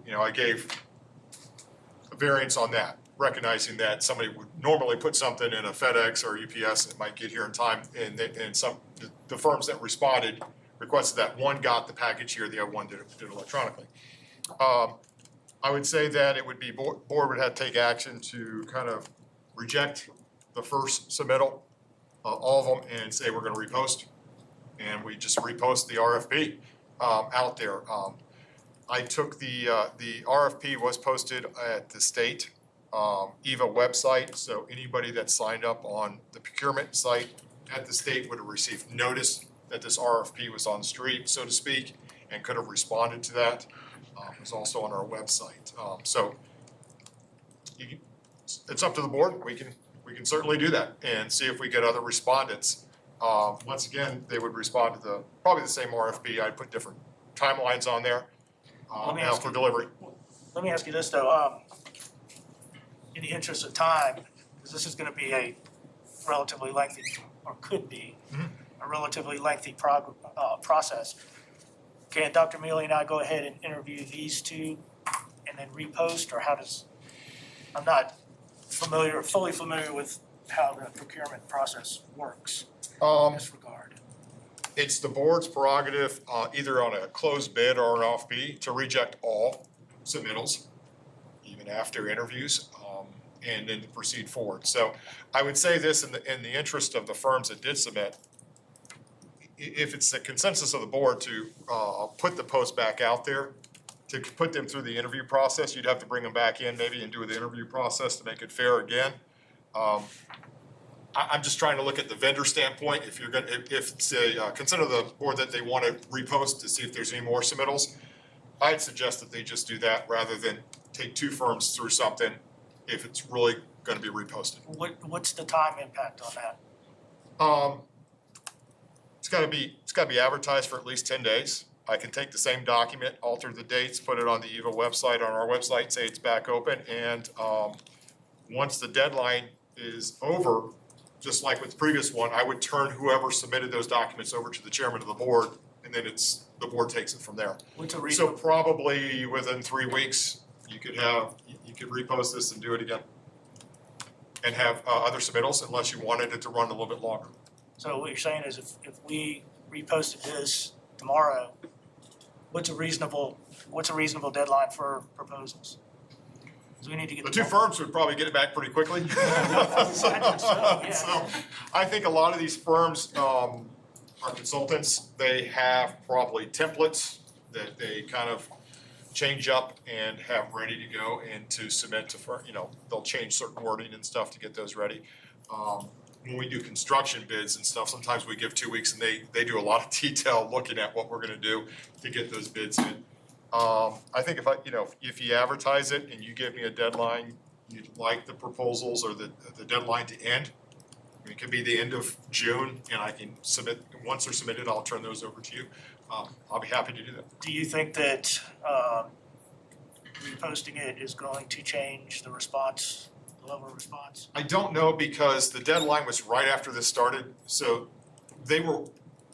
this was out there before really, everything really, in my opinion, before a lot of this hit. That was in our area, maybe in other areas, something was happening. I think it first started hitting the Seattle area or thereabouts in Washington.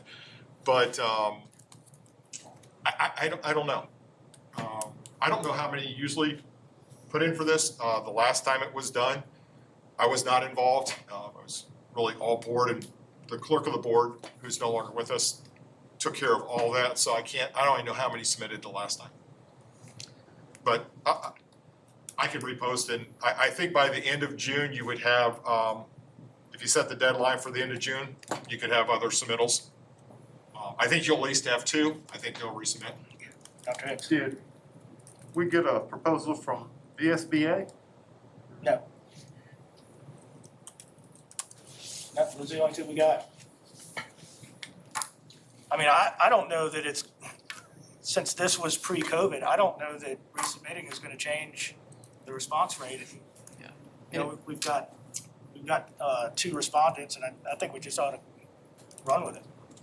It may not be COVID related, but it is interesting that we know there's so many firms out there that do this type of work, including VSBA, and only 2 people submitted proposals. Like, is it a COVID issue? Is it something that they don't want to work with us? Is it, there's just a saturated market for superintendent searches right now? I know Roanoke City finalized their search, but I think Franklin County is still on hold. And Botetourt County is kind of floating around out there in limbo. So I don't know if maybe this is just a bad time for that, and maybe now that things are starting to change, more firms would be looking for work now. Or... Well, my fear is that we're gonna get jammed up, because this is a potentially lengthy process. What do you think, Dr. Mealy? I mean, I'm kind of thinking what Mr. Hagler is, that, this was before COVID, so you would have thought people would have responded. The respondent, I just looked it up. Was April 3rd was the deadline to submit the proposal. So, I probably posted it 2 or 3 weeks before that. Might have been right about the time we went out and closed. So it could be that timing could have hit at a bad time. So what's the consensus here? And I will tell you that as I spoke to these firms, because I physically spoke to all of them, their timeframe generally was about 6 to 8 months for the whole process. So that might help, I would just rather get started sooner rather than later. So are you suggesting we repost or no? No, I'm just saying, I'm just giving that information as I spoke to them, so that might help people make up their minds about what they want to do they told me pretty consistently 6 to 8 months. One of them even said a year. It will take plan on a year, but most of them said, we could do it in 6 months. I plan on more like 8. So, what's your opinion, to repost or go with the 2 that we have? I don't know. I would suggest that my opinion would be that we repost. I think that based on what Mr. Hagler just shared with us in terms of the date, that was really, if you think about it, the very early stages of when schools were closed and COVID virus was certainly been around. But that would be my suggestion. Okay, repost. I think repost to see if we could get a better pool. Mr. Hill?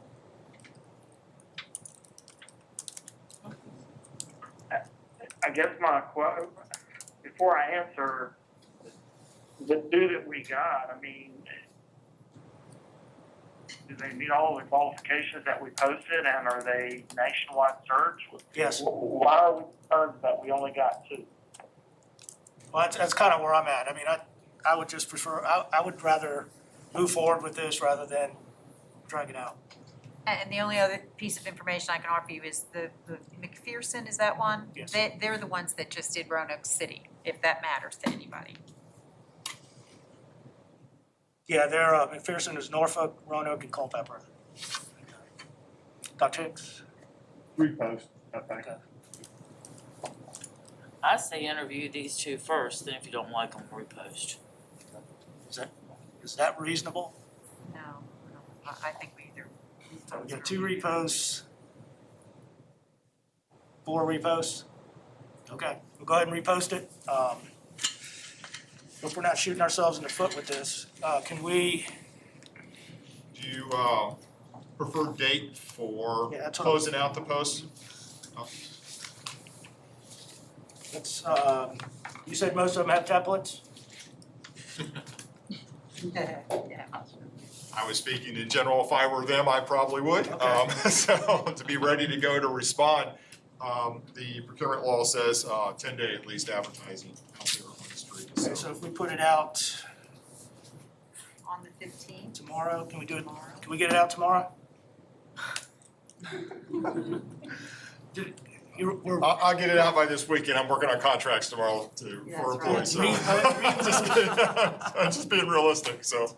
Repost kind of means, It'll get out there by this weekend. okay. Is that reasonable? Can you do that? I mean, It's really taking the existing document, changing the dates. I just don't want the contracts to be messed up. That's No, I don't either. It I don't really, either, but we can't drag our feet on this. I would say this, once it's on our website, if any board member knows of a firm, I'm not gonna reach out to VSBA, I don't think that's my role, but if you wanna tell them it's out there and direct them to do that, I would rely on the board members to do that themselves. And I'll put it back on the EVA website, and I guess I'll also notify the 2 firms that we're reposting and give them notice at least. I think we should at I least do think that. we need to do that, but is it right to call other firms and say, do you wanna do this? I mean, to me, where do you stop that? Let's just repost it. We'll do. I think that's so the 10 days, would the 26th of June fall within the 10 days?